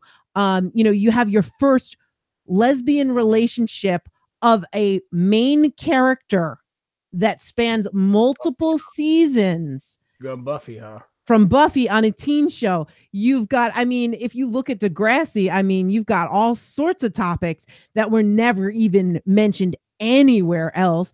They're always tackling all of these different things. And yes, we can say that they're a little too white. I agree. They're very white, but they're starting to get a little more diverse, I think. But there is something really special to me about teen shows. And I enjoy them. And if you want a podcast that goes through teen shows, We Don't Want to Wait is a fantastic one. They start with Dawson's Creek. I'll let it sink in. You get the joke. Okay. And then they went and they've been going from different teen show to different teen show. Currently, they're covering Veronica Mars. It's amazing. Anyone have anything to say about that? Or does everyone think my medium sucks? I can't necessarily say that your medium doesn't count. I just have nothing to speak on the matter because I don't watch it. So why don't you watch it? Let's talk about that. For one, I refuse to pay for cable TV here in the States. There's that. Netflix. Meh. Yeah. That's what I got a backlog on Netflix. Well, that's another episode entirely. Jen, you were going to say something? I was saying a lot of the teen shows, as you call them, are guilty pleasures. It's like, oh my God, she's so stupid, but what's going to happen next? I totally watched all of the Sabrina the Teenage Witch that they redid. I loved it. I did too. And a lot of people didn't like it just because it was so much darker than the first one. Well, I watched all the first one too. Yeah. It's just a little guilty pleasure. Like Jason's Teen Wolf, guilty pleasure. I tried to make it through an episode of Riverdale. Does it really looks like a Spanish telenovela done in English? Yep. That's why I love it. It is, and I grew up watching soap operas with my mom. Like and I mean, this is worse than those ever were. No, this is fantastic. Plus, all of the actors are much hotter than the ones on daytime TV. Look, first off, although some of them are from daytime TV, not supposed to look like that. First off, hey, Archie is a dork. First off, Victor Newman is super sexy. I don't want to hear it. Okay, wait, which one's Victor Newman? Young and the Restless, baby. Oh, see, he gets it. That Victor. Yes, he's got that whole silver fox thing going. But I agree with Jen. Jen was saying that Archie's not supposed to look like that. I do agree. Archie is my least favorite part of Riverdale, which is why I'm so happy that they called it Riverdale and not Archie, because all the other characters are so much better. R.I.P. Luke. Oh, yeah, it's going to be interesting how they address that. Like, are they just going to kill him off after they almost killed him off already? I don't know. Raven, you got anything on this before I start screaming? No. What? No, not a word. I will tell you that when I was younger, I had a lot of different awakenings to teen shows. And I'm not just talking about, ooh, she's hot. Ooh, he's hot. But like, people were figuring it out to Sailor Moon. There were, there were things that they would address that I wasn't encountering in my everyday life. And it really made me think. And I think that for those reasons, there's a lot of quality that comes from these shows. It makes it accessible to approach these topics that we wouldn't normally see. Hi, Shane. Hi, Shane. Shane has joined the chat. So Jen has dimed me out. I have a guilty pleasure. That guilty pleasure is MTV's, and it makes me shudder saying that. Teen Wolf. Oh, Teen Wolf? I've heard a lot of things. It's not on Netflix, so it's not on Netflix, but it is on Amazon Prime here in the States. And one of the things I will just come out outright and say from Jump Street is the main character is a person of color. There you go. And he is part. Hey, we're finally at Celia's. Hang on, Jax. Hang on, Jax. Can you just mute? There you go. All right. Jax got a phone call. He's white and Mexican. So right off the bat, I'm cool with it. I'm also cool with the fact that none of the male characters really wear shirts. After all your blame for Taylor Lautner. Look, you know what I'm saying? Look, it's fine. Like, if you got the muscles for it, you don't need to wear a shirt. I'm just saying. Now, I will say there's no equality because the female werewolves, they all wear shirts. I'm just saying. But I digress. This show, the funny thing about this show, what makes me like the show, but also shows that the show is not getting as much credit as it deserves, is that it took a premise from a Michael J. Fox comedy, supernatural comedy, and which I would definitely say is a guilty pleasure. Emphasis on the guilt. Absolutely there, yeah. a guilty pleasure, because it is. Do they surf on top of vans in the TV show? No, they actually. That's the best part is they make that logical. They make the whole werewolf thing logical, because instead of him playing basketball and suddenly a white guy suddenly has the handles of Michael Jordan and can dunk like Shaq, they make it lacrosse. So it's a sport where you have to be physical. You don't necessarily tackle, but you can check people like hockey. You also have to have keen reflexes and sight and so forth to make goals. Mm-hmm. And it's very logical, the sport that they choose. And it also gives, makes it so that when he wolfs out, he has a mask on, a guard. So he doesn't, he's not. So it's not obvious. Exactly. Okay. Whereas we all freaking know Michael J. Fox is a werewolf and no one cares. So I have a question, a little trivia thing. What country is lacrosse the national pastime of? National sport. Sorry, national sport. Sweden. No. Until very recently, it was Canada. It's not Canada anymore? Well, now our national sport is now hockey. Oh. But for the longest time, lacrosse was our national sport. Yeah. Wait. Time out. Skirt. Everybody here in the States attributes hockey to Canada. Like we just Well, it was also they were both invented in Canada. Canada. So is basketball. Well, yeah, so was basketball. Yep. And lacrosse, you can find a lacrosse game being played 364 days of the year in Canada. What's the one day it's not? Christmas. You trying to say Santa Claus don't like lacrosse? He's busy. I think he could get some gnarly games going. No, it's because he plays center. He plays center on the North Pole team, and if he can't play, nobody plays. So they got to wait for him to be done, and then Boxing Day he goes back to work. Exactly. But no, the thing, like, and that's the thing. And one of the cool things about Teen Wolf is it's crazy to say this, but there are moments in that show where I find myself going, yeah, that was definitely little Jason right there. Like when he when he can't talk to the girl, or like he has that awkward moment because he says a joke and it just bombs so hard. So I got a teen show for you that I don't think it's a teen show anymore, but one of them was at least a teen when they started. That I know you watched, Jason, and that was Be Supernatural. Okay. So, got him. Supernatural. I don't consider when Supernatural was specifically for teens, like season 1 through 4. That was a guilty pleasure. Now, good pleasure. Now, it's just a whole lot of sex jokes, a whole lot of saucy dudes, vaguely homoerotic. No, it's not vaguely. It's not vague at all. It's not vague at all. I find that every season, their voice gets lower and gravelier, and I don't know how much further down they can go. Dean Sam.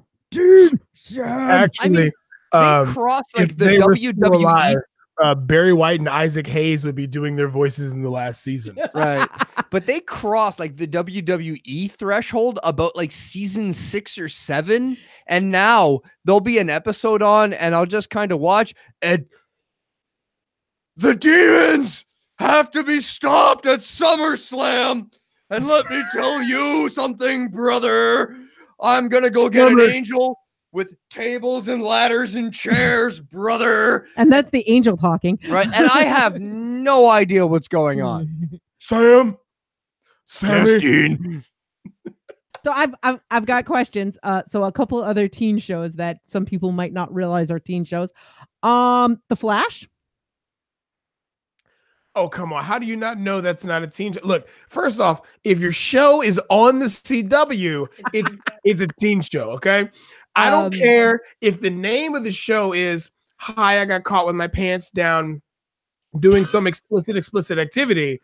It's still a teen show, and that explicit activity is going to turn out to be, I don't know, cheating on a test in high school. Smallville?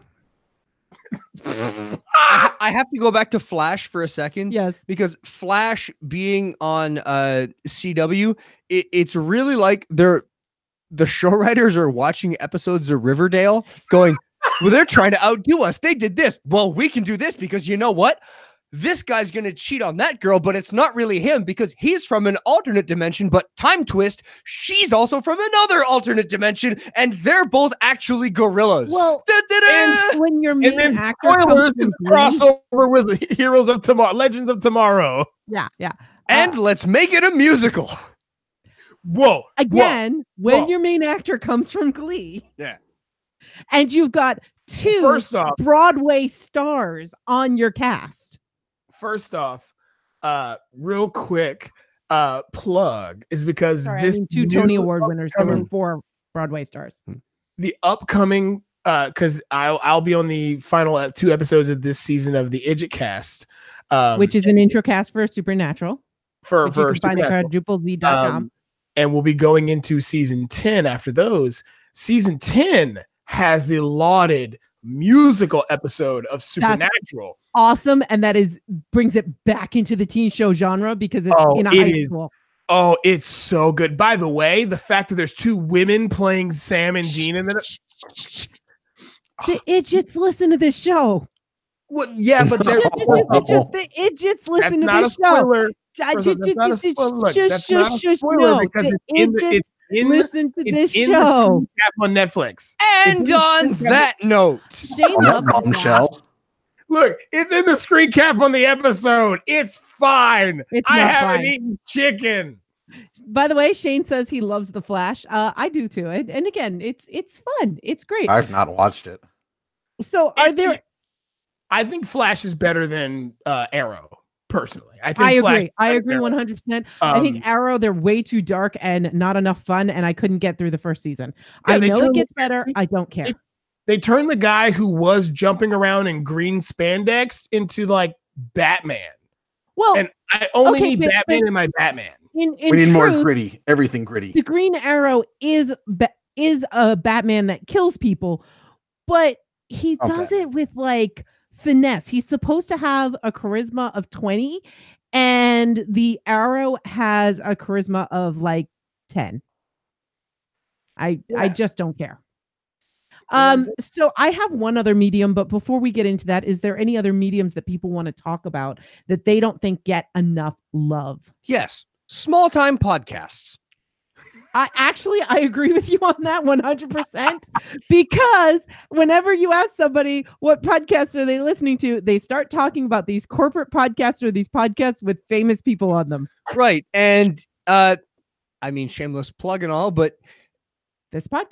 Right, this podcast and many others like it. There is the Talk Nerdy to Me podcast. But I'm going to go beyond that. I'm going to go with indie art on a whole. Yeah. I mean, I remember when we worked at a community radio station, there was one of the hosts who would play nothing but top 40 music, and that wasn't in the mandate of our station, and we had to play Canadian music and we had to play local music, and we asked the guy very nicely many times, can you play, there's a whole box of CDs over there, play some of the local bands? And he goes, yeah, but they're not good. I mean, why would I play them when I could play AC/DC? And but have you even listened to them? I don't have to listen to them. They're bad. They're local. I mean, they don't sell out arenas. Well, there's a lot of great artists out there that don't sell out arenas. But there are a lot. There's a lot of bad artists that sell out arenas. So I will challenge everyone to go to a local music show, go to a local music festival, see the art that's in your area, go to an art show, see what's going on out there, listen to a small time podcast, and listen and watch and observe the art that's going on around you, because you will be surprised at the quality of the stuff that's going on in your very own neighborhood. Check out your local bar scene and see the bands that are going to play there live, and check them out. And even if they only ever play once, you might end up with a great show. You might end up with a bad one, but you still had a fun night out. But in that play box at that time, there were 2 bands I know of that I absolutely love, and I listen to everything that comes from them. One of them was from the local, which was Bloody Diamonds, which we absolutely love. Love you, Sarah and Jake. And then not local, but Canadian was Kill Matilda, which again, we absolutely love. Mm-hmm. And we have seen in multiple cities. Mm-hmm. So yeah, there's all sorts of great indie art out there. Same with like physical art, traditional artists and podcasters, movie makers. Whether you're into like sculpting, painting, podcasts, artists, yes, movie makers, etc. There is stuff out there done at the local scene and the national scene that doesn't make it to the AAA titles, that doesn't make it to EA, it doesn't make it to Fox Studios, but is still good. And it's up to you to find it with a little bit of detective work. And I challenge all of you to scrape a little bit, and you will be amazed at the stuff that's out there, because it's awesome. It's funny that you brought this up, because I actually had a brush with this very topic yesterday, because I'm looking to increase my number of conventions back to what it was before, because I was going to about 5 or 6 a year. And I looked at one, and I'm looking for ones local or in the area that I can drive to. And one of the ones that I can drive to had a press thing. So I checked to see what the guidelines were for their press. And they have these just very bland and blasé requirements for print media and local news. But when it comes to internet media and podcasts, they have a just ridiculous cadre of rules and things that they want to have they want you to have to qualify. One of them, which boggled my mind, was 30,000 unique followers on one of your social medias. So it couldn't be like all of your social media things combined, but one. I'm like, first off, if you get 30,000 followers on your thing as you're a guest, not press. Yeah, you are officially not press. You are not an independent I thing. can understand them having stricter regulations because anybody can say they're a podcaster and anybody can say that they're a blog site and just get credentials. And people do that, and it's a way of cheating the con. By the way, don't do that. That's not cool. But yeah, that's not exact. I would have it more along the lines of you must conduct these many interviews and have these many episodes produced or something of that nature. They have that too. You have to have a consistent production of at least one episode a week. Yeah. Again, and I know, and what kills me about that though is I know podcasts that I listen to that only come out once a month. Yeah. Well, hello. Oh wait, you said that you listen to twice a month. Yeah. Whoa. Your big daddies are here. Yes, I know it is twice a month, but that's where I started. Thank you, big daddies. Thank you, big daddies. But yeah, no. Double thank you to the biggest big daddy. I can actually understand that because most podcasts are once a week, but I meant in the regards of if you're going to get a press pass, we need to be in your feed. I don't want you just coming. And and it's crazy because I was sitting there thinking about I was like, what podcasts have that much attention? And it's the Joe Rogans, it's they're like 30,000 is a drop in the bucket to them. Yeah, they're Nerdist. But anybody else, like the people who do podcasts, like your local podcasts are not going to have 30,000 followers. Like you're not going to have that. They could probably get their entire town to subscribe and it might not be 30,000. Like I know for a fact, like if I got everybody in the town that I live in to subscribe, it would not be 30,000. You don't have 30,000 people living in your town. Yeah. And it just boggles my mind. And I get it. They do those type of things. The difference between a lot of these small time podcasters and the next tier up has nothing to do with content or quality. Nope. That a lot of these bigger podcasters that I've listened to their show, it's not better produced. It has no better content. It's not like it's the star power or anything. It's advertising. It's the fact that they work for a podcasting studio and they have paid the cash money to get their name and their product out there. Or their name is already known, like Joe Rogan or Kevin Smith. And I'm not saying that there's anything wrong with these people, but when you have a name that's already out there, it becomes part of your brand. And there's also a difference, like I'm in a lot of podcasting groups and there's a lot of podcasters who their podcast is basically the advertising end of their business, or their podcast is a way to get them to something else. It's to get them a publishing deal, to get them hired as a speaker, to get them all of these different things. And sometimes you feel like, am I the only person that podcasts because I really like doing it and I love listening to podcasts like mine? And well, obviously I'm not, because the other podcasts I listen to are generally indie podcasters who like making content like this. But yeah, there's so many more podcasts out there that are just not what we do. And that's fine. They're good and all that. But to me, this is internet radio. Yeah. And if you're treating it like something other than internet radio, well, what little attention span I have for podcasts, you've lost. Yeah. No, it's funny you say internet radio because when it's funny, it's 2019 and I still have people asking what's a podcast. Oh, all the Yep, time. yep. That's And why I I use the term internet radio. And I tell them it's episodic internet radio. I always tell people it's like internet radio, but it's on demand. It's episodic radio. Thanks for saying it classier than me, Nutty. Thanks. Shame my vocabulary. No, episodic's pretty classy. He's using them fancy words. I just don't trust that all the people I'm talking to know what episodic means. College boy.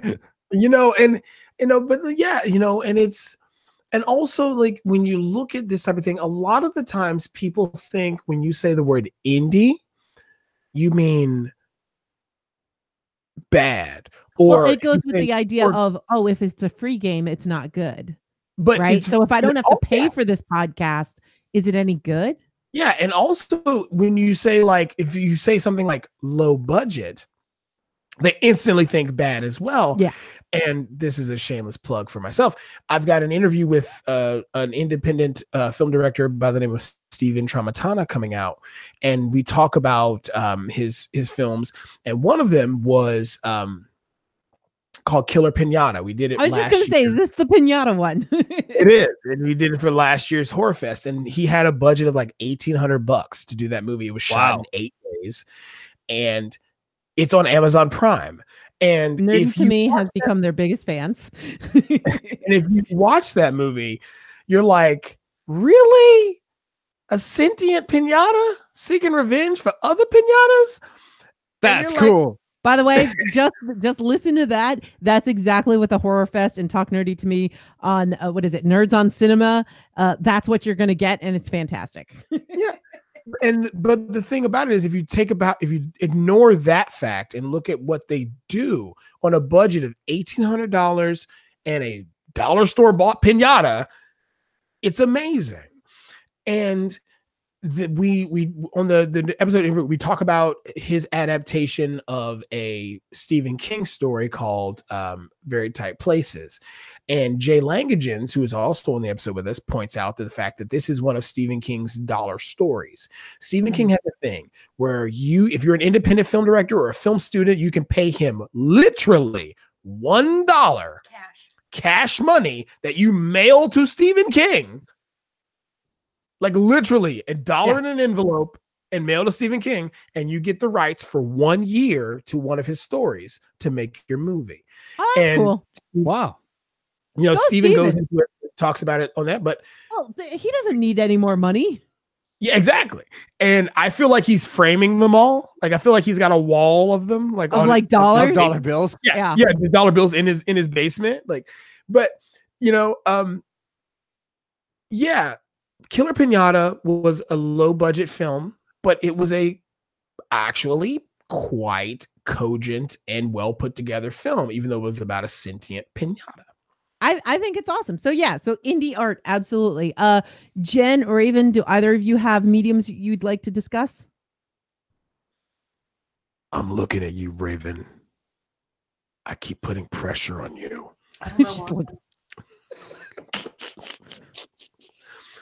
Because I see the greatness in you. It's like that's okay. If she doesn't have something, she doesn't have to talk. I'll just edit this part out. It's all good. All right, Jax, is there any medium that you'd like to address? No, I think I could maybe debate and argue webcomics, but I think that falls kind of under the independent as a whole. Often there's some. You're going in and out. I'm not sure why. I don't know why either. But what you were saying was webcomics, and that feeds right back into the indie artist. And yeah, I will agree with you 100% there. Mm-hmm. There's a lot of great webcomics. Some of them have become bigger names and have started doing comic books that you'll find in stores. Like I'm going to come up with Kate Leff, a friend of the show. She was doing her own indie comics, and then she started doing like Adventure Time and a whole bunch of other comics out there. Webcomics it's two things too, because it's not only indie art, but it's also the freemium thing. Yes, absolutely. A lot of them are out there on Patreon now. Yep. And a lot of them. Pet Foolery is a fantastic new one. Pixie and Brutus. Oh, Pixie and Brutus is awesome. Yeah. Keep going. Go. other ones that I like, I don't know what. I just interrupted you, so I just want no, that's cool. Terminal Lance. Terminal Lance. Questionable content. Jacques been going forever. Yeah, questionable content has been going on. Least forever. I could do. Yep, and least I could do is also looking for group, which is again friend of the show, Larda Souza, and Adam Somer.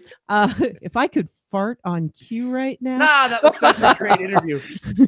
So it's as we were interviewing. So Nutty is interviewing Larda Souza. He's there resplendent in his fez in the lobby in the hallway of this hotel. Multicolored beard and all. And Jewel State. No? No. The man himself. No, Mr. Colt 45. No, it was Jewel State walked by first. Yes. And then Lando Calrissian. You mean the smoothest man ever to be born upon this planet? Absolutely. Mr. Billy D. Williams. Like, he had a smoking jacket and a cane, and that was just his chilling out clothes, not what he wore for his Q&A. He literally has a cape closet at home, I'm sure. Because we were in the hallway between the VIP suite where they were eating lunch. The green room, The green room. And then the hallway between the green room and the elevator. Yeah. So we're interviewing across from the washrooms. So we're at this little table, and we're Nutty's interviewing Lar. I'm back with the microphone on the other end of the hallway, and they walk by, and we just all of us stopped talking. Everyone walked by, and Larda Souza just leans into his microphone and goes, "Man, if I could fart on cue, now would be the perfect time." And not a second glance, not in anything. And here I am trying to like smirk into my hand and not into the microphone. And God, that was a good interview. It was a lot of fun. But yeah, so webcomics, like they sell their merch. They have Patreons now. But yeah, they're new media, they're indie artists, they're all of these things. And they're freemiums. And with Pixie and Brutus, it actually is. He keeps putting out free comics, but for $1 a month, and he does not want you to give him any more than $1, you get 4 extra comics a month. Oh, cool. And some jerk out there is reposting them elsewhere on the internet. Now, Pixie and Brutus, that's the German Shepherd and the little little kid, yeah. Right? Yeah. The military, the retired military dog and the little kitten. They're so good. Dude, no, I love the one about the horror movies. Oh my gosh, yes, that was great. So yeah, no, I agree with it. These are some amazing stories, and like some of them, I mean, they span over a decade. I know questionable content has been going over a decade. What's the with Choo Choo Bear? Oh yeah, Control Alt Delete. What's the Choo Choo Bear? Yeah, the cat with no bones. You gotta think, if you I don't think it is currently in its current form, but in its start, oh god, something positive. Something positive. Absolutely. What is it? Something positive, but also what's the other one? There was like a bunch of voice actors got together. They're about to make an animated one. Critical Role. Critical Role. Yeah. Like when Critical not Role, a webcomic, but a role playing. But I mean, from the indie side of things, like it was just a bunch of friends getting together, and it just so happened that these friends were talented people who could make funny voices, and they played D&D. Yeah, and if you want to hear talented people that can make funny voices, can act really well, and craft great stories, and are just playing D&D, but aren't a huge success, you can listen to So Many Levels, which is Christiana Ellis's gaming podcast. The funniest woman in podcasting. I don't care what anyone else she's says. An improv artist. She's a writer. She's an actor. She's got history and debate and speech. What do they call that? And she's tall. Anyway. By the way, guys, she's super tall. And she's a redhead, and she's awesome, and she's got a great voice. You download her stuff. And then you've got voice actor and artist and author Starla Hutchin. Then you've got voice actor and podcaster Viv. You've got voice actor and podcaster Jude Schubert. Then you've got the audio chocolate himself. Viking. Yes, and a Viking too, which is also a Viking. But you've also got the audio chocolate himself, Mark the Caffeinated One Kilfoyle, who is a professional radio host. That's because Mark can literally read you anything. And he can do so many different voices. He is amazing. Huh? You can literally write a note on a piece of paper and give it to this man, and he can read it to you, and you would think Shakespeare wrote it because his vocal cords are dipped in the honey of the gods. No, they are dipped in chocolate, audio chocolate. And what's even better, he's coming to my house in just a few short months. I can't wait. I cannot wait. So here's but wait, I didn't finish. Then you've got the Metzlers. Is that how you say it? Anyway, the new people. It's the Metzlers. I don't know how to say their name. This is all going to be edited. I'm making her edit it now. If I really want it to be fun, what I do is drop an F-bomb right now to completely force her to edit. Dang it! They still have Jadzia listed as the cast. Jadzia is not in it anymore. But anyway, it's amazing. And so you can totally check that out. So I'm going to move on because I want to wrap this up to a medium that I am a big fan of. And I actually asked one of my group to start posting these because I've been sick and I kind of needed some pick me up. And I love selfies. And selfies get a bad name. There was even a song about it. Stop. And let me take a selfie. Exactly. And people think that it is narcissistic and they like to put people down for it. But what I love about selfies is the same reason everybody loves self-portraits. Like, you don't look at Van Gogh's self-portrait with the ear all bandaged up and go, oh, he's so narcissistic there. No, we're looking at people viewing themselves. This is a whole art form. And now everybody can do it. Get ready. I'm about to ruin Nettie's day. Well, that's fine. You know why? Because when I bought my portrait, it was narcissistic. That was not a selfie. That was not a self-portrait, okay? It was.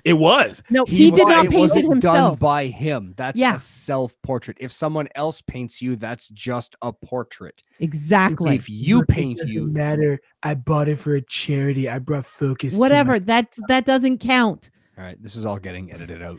That doesn't count. So Tech, you had something to say? The selfie is an often maligned medium. Mm-hmm. It is viewed as narcissistic and selfish, but it all depends on what you're doing in the selfie. I mean, number one, if your arm is in the shot, just bend your elbow a little bit or get one of the stick things. If you're using it in a form that's creative and original, that's great. If you're using it as the digital equivalent of woo, then you need to calm down a little bit. If you're doing it with the fish lips or all the other things, I don't care. I kind of do. All right, old man. They're not fish lips. It's called duck lips. Whatever. And you know what? Man. That has been replaced. By dog ears. Because now we have filters that can make ourselves look silly. So people that are uncomfortable. My theory. Remind me to tell you a story about dog ears later. No. So my Tech and I had this theory that people would do duck lips because they didn't want to be seen as narcissistic, and they kind of felt self-conscious. So if I'm making a stupid face, then nobody can point out that I don't look good. Right. And that's where the dog ears and the kitty ears have come in. You can do like the sexiest posed in like a sexy selfie. And then if you do the duck lips and take the photo, as soon as anybody says, well, you know, you're just doing it for narcissistic reasons, you can immediately flip back with, I was kidding. It was a joke. Look at my lips. I'm doing the duck lips. It was because I was being funny. And now that's kitty cat ears and whiskers and whatever, which I have no shame on anyone for doing. No. I'm not going to yuck your yum. If you're into the filters, go for it. By the way, they're really funny, especially when they move, when you move. It's all about the dragon one that breathes fire, which is dope. That's awesome. There's all kinds of reasons to do this, but it comes down to, art as a whole. Yeah. And what are you really taking a picture of? What are you really doing? Are you doing this to show that, yep, I was really here, like taking a picture with today's newspaper? Or is it, or you're taking a picture and there's this monument behind you? Right. So the ones that I like, the type of selfie and thing that I like are the ones where they'll hold up a hand and it looks like they're holding up the sun. Or they've got one hand like this and it looks like they're holding up the Leaning Tower of Pizza, where you pizza where it looks like you're playing with perspective and you play with the medium, where you have fun with it, where you experiment, where you be an artist. Or if it's just let me take a selfie, then don't. Well, no, do. And that's fine. It's up to you, whatever you want to do. Anyone else have thoughts on this? I think an extension of this is something I do a lot. And that's... better not be dick pics. No, but it is meat pics. Well, to be fair, you are talking about me taking pictures of my meat. And I do a lot of that. And I think a lot of people don't appreciate the fact that there are chefs. You also take a lot of pictures of you smoking a cigar or about to get ready to cook your meat or headed to work. Exactly. But the most important part about that is always my meat. My meat is always center of attention. It's the focus. It needs to be, because it's my meat. But, when it comes to food, when it becomes to, people forget that we don't necessarily eat with our mouths first. It's always with our senses. It's always with sight. It's always with smell. And the artistry that goes into plating something or making it look edible, I don't think gets enough credit. Jason, do you get people telling you to stop posting food pics? No, I have not, actually. I get people telling me about you're always posting food pictures, but you make me hungry. Can you stop? I'm like, are you serious? No. No, I have the opposite. I have people going, well, when are you going to bring it to work? I'm like, first off, I can't just smoke something and wait till the next day and bring it. I have to bring my smoker with me and smoke it while I'm at work. So when I go on lunch, it's freaking fresh. I hear your smoker is portable. Anything is portable for me. So okay? I will send you a PM with my address, and I expect your smoker here in the next little while. No, my rule is if you can get over, come on over. I'll cook for you. But hey, Jax, I heard that Jason's brisket absolutely sucks and it's the worst thing on the planet. And because I've never had it and he's never brought it to my house, there's nothing to refute that fact. I agree. So, Jack, do you agree? I suppose I will have to. There we go. 100% of podcast listeners agree. Jason's brisket sucks because he won't feed me. But back to selfies. Jen, Raven, Jax, you guys have anything to say on that? Selfies don't bother me very much. I mean, a lot of it is, hey, this is me today. And if you're feeling cute, you're going to take a selfie. Yeah. That's all it is. But the duck clips drive me crazy. I'm not even going to lie. You're going to stop and let yourself take a selfie? I love that the duck lips have gone away. I will agree on that. I was never a fan of them, but I don't want to harp on anyone that's done it. But I agree. I'm very happy that fad has gone away. But what Jen said there is, if you're cute, you're going to want to take a selfie, right? Yeah. And this is something that we didn't have before phones. We didn't have this access to, you know what? I'll look really cute. You might have a fleeting moment of seeing that in the mirror, but now we can capture it. We can share it. We can get likes and all these other things. And do we need the likes to make ourselves feel better? No, but you know what? It is a certain kind of validation and it feels really good.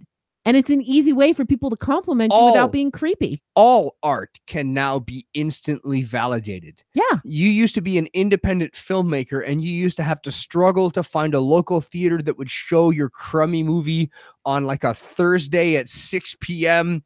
and no one would come. Now you can just upload the thing to YouTube and you can get people to watch it around the world. Vimeo, if you're really serious about your craft. Yes. Yeah.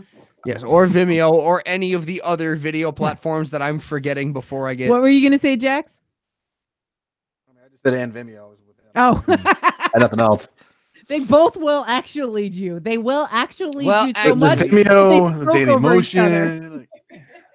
I still think Daily Motion is a thief. Like I don't know how it's 100% a thief. Thank you, Daily Motion. Otherwise, I couldn't see Supernatural. I'm watching. Otherwise, I couldn't watch Letterkenny. Daily Motion. Just saying, I'm watching all. I'm watching all of Red Dwarf on Daily Motion. Thank you, Daily Motion. Oh, it's on iTunes, by the way. If you want to pay for it, yeah, you can buy it on the American iTunes store. But that's where I buy every season because I really like Red Dwarf, so I pay for it. But yeah, no, I mean, I love the fact that art is put into people's hands. We can put it up. We can be those indie artists. We can share. We can go out there. But there's something that I absolutely love about the selfie medium. So I am saying to all of my listeners, send me your selfies of your face, please. Send me your selfies. I want to see those faces. I want to see those smiling faces. If you're not comfortable, that's fine. But I will always love your selfies. So when I'm on Instagram and I'm scrolling through, I'm still only a few months into Instagram, so I'm still figuring things out. I will always like when I see a selfie. I will always like when I see a kitty or a puppy or something furry that is cute. I will always like if I see that you've cooked something yourself and if you have made art. So if you do any of those things on Instagram, let me follow you and you're going to get a lot of likes.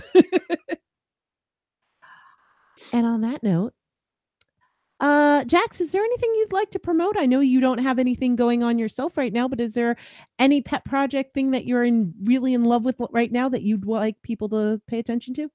Well, since we brought up the idea of independent media, I have two actually to bring up. One is a brother of mine who's from my fraternity in Pennsylvania. His band Delmont. You can find them by finding them on Facebook at Delmont, and I think their Instagram is also the same name. They're currently trying to basically be the headliner for local Philadelphia band for the Philadelphia band's 12th anniversary. You can find them on Facebook, Delmont, Delmont. I think their Instagram is either going to be Delmont or Delmont Band. They're probably linked together. And the other one is my friend from high school who is an actor in Chicago, working on a being producer. The trailer for their first independent TV series, The Right Swipe, their trailer just dropped. It is on their social media, The Right Swipe. Easiest to find them on Facebook and everything from there. You can check out their trailer and all of that. Definitely trying to help them expand their reach. Awesome. And I'm going to go to Raven. Is there anything that you would like to plug or promote, either having to do with you or something that you're interested in? No, not a thing. Everything I work on right now is basically under the cover of night, so I've got nothing to share. Raven is working on secret stuff. Would you like people to follow you on Twitter or anywhere? Yes, everywhere. Twitter, Instagram. It's Raven Ivory on both. There you go. And Jen and Jason, where can people find you on the internet? Sure, you don't want to do this, Jen? No, I'm good. Why do you ask? Right? It's not our job. One day she'll say yes. Yeah, no, she won't. Exactly. She's going to be like, yeah, I'll do it. I'm like, oh, and just fall over. And then she's going to be like, we need the ambulance. No, do it first. Do it first. Just do it before I die. Exactly. So, on that note, you can always find us on our website at talknerdytomepodcast.com. You can find us on Facebook at facebook.com/nerdytome. And of course, you can find us on Twitter at nerdytomepodcast. You can also find me on Nostalgia Pilots, Idjitcast, Nutty Bites, and some secret things I've got working in the mix. All right. Tech, is there anything you wanted to plug? No, you're going to put it in the outro. Yeah. We're all good. Pre-recorded, baby. You're so humble. You're so humble, Mr. Flying Akemi. You're so humble. You mean Mr. Nidon? I noticed you, senpai. Sensei. I love how he smiles at that. By the way, you're looking at two senseis now. Oh, no. The girls notice senpai. Oh, they notice senpai. Especially one. Yes, because now I am Shodan also. All right. So thank you very much, everyone. This has been a blast. And why don't you write in? Let us know, what mediums do you think don't get enough attention? And what do you think that we missed? Like, for instance, we didn't even talk about acrylics versus oils. Which, and by the way, send your illicit selfies to tech. Oh, send all your illicit selfies to tech. Don't. No dick pic, please. No dick pic. All of them to tech. Please send all of them to tech. I realized as soon as I said send me your selfies, I'm like, oh gosh, that sounds like I'm asking for dick pics. But no, we're still on air, by the way. Send all your selfies to tech. I need his social media inundated with illicit selfies. So I will say, by the way, acrylics, when you're thinking of lasting, it's like, no, acrylics suck and oils are what you want to be famous, and classic paintings are done in acrylics. But if you talk to most artists today, there are more acrylic painters out there than oils, and trying to get somebody to paint in oils is like pulling teeth. And I'm so excited that one of my favorite YouTube artists has started using oils. Like No, well, okay. I don't think of him as a YouTube artist so much as all of his stuff is on YouTube, which is fantastic. No, Bailey J. Little trees today. Yes. Bailey J just started painting in oil, real oils, which is fantastic. And that's so exciting. So who was that again? Bailey J. Not the Bailey J you're thinking of. If you're thinking of a different Bailey J, it's spelled differently. I just had to check. Tech brought that up too, and I was like, shush. J-A-E. Okay, J-A-Y-L-E-E-J. By the way, the other Bailey J does a horror podcast. Not half bad. Huh? Yeah. No. Oh, you've listened? Is it good? Yeah. They actually had. I'm not saying they had. I want to say it was one of the guys from Troma. I think maybe. Oh, that's awesome. Cool. That's good. Good for them. And yeah. So no, but fine artist I was talking about.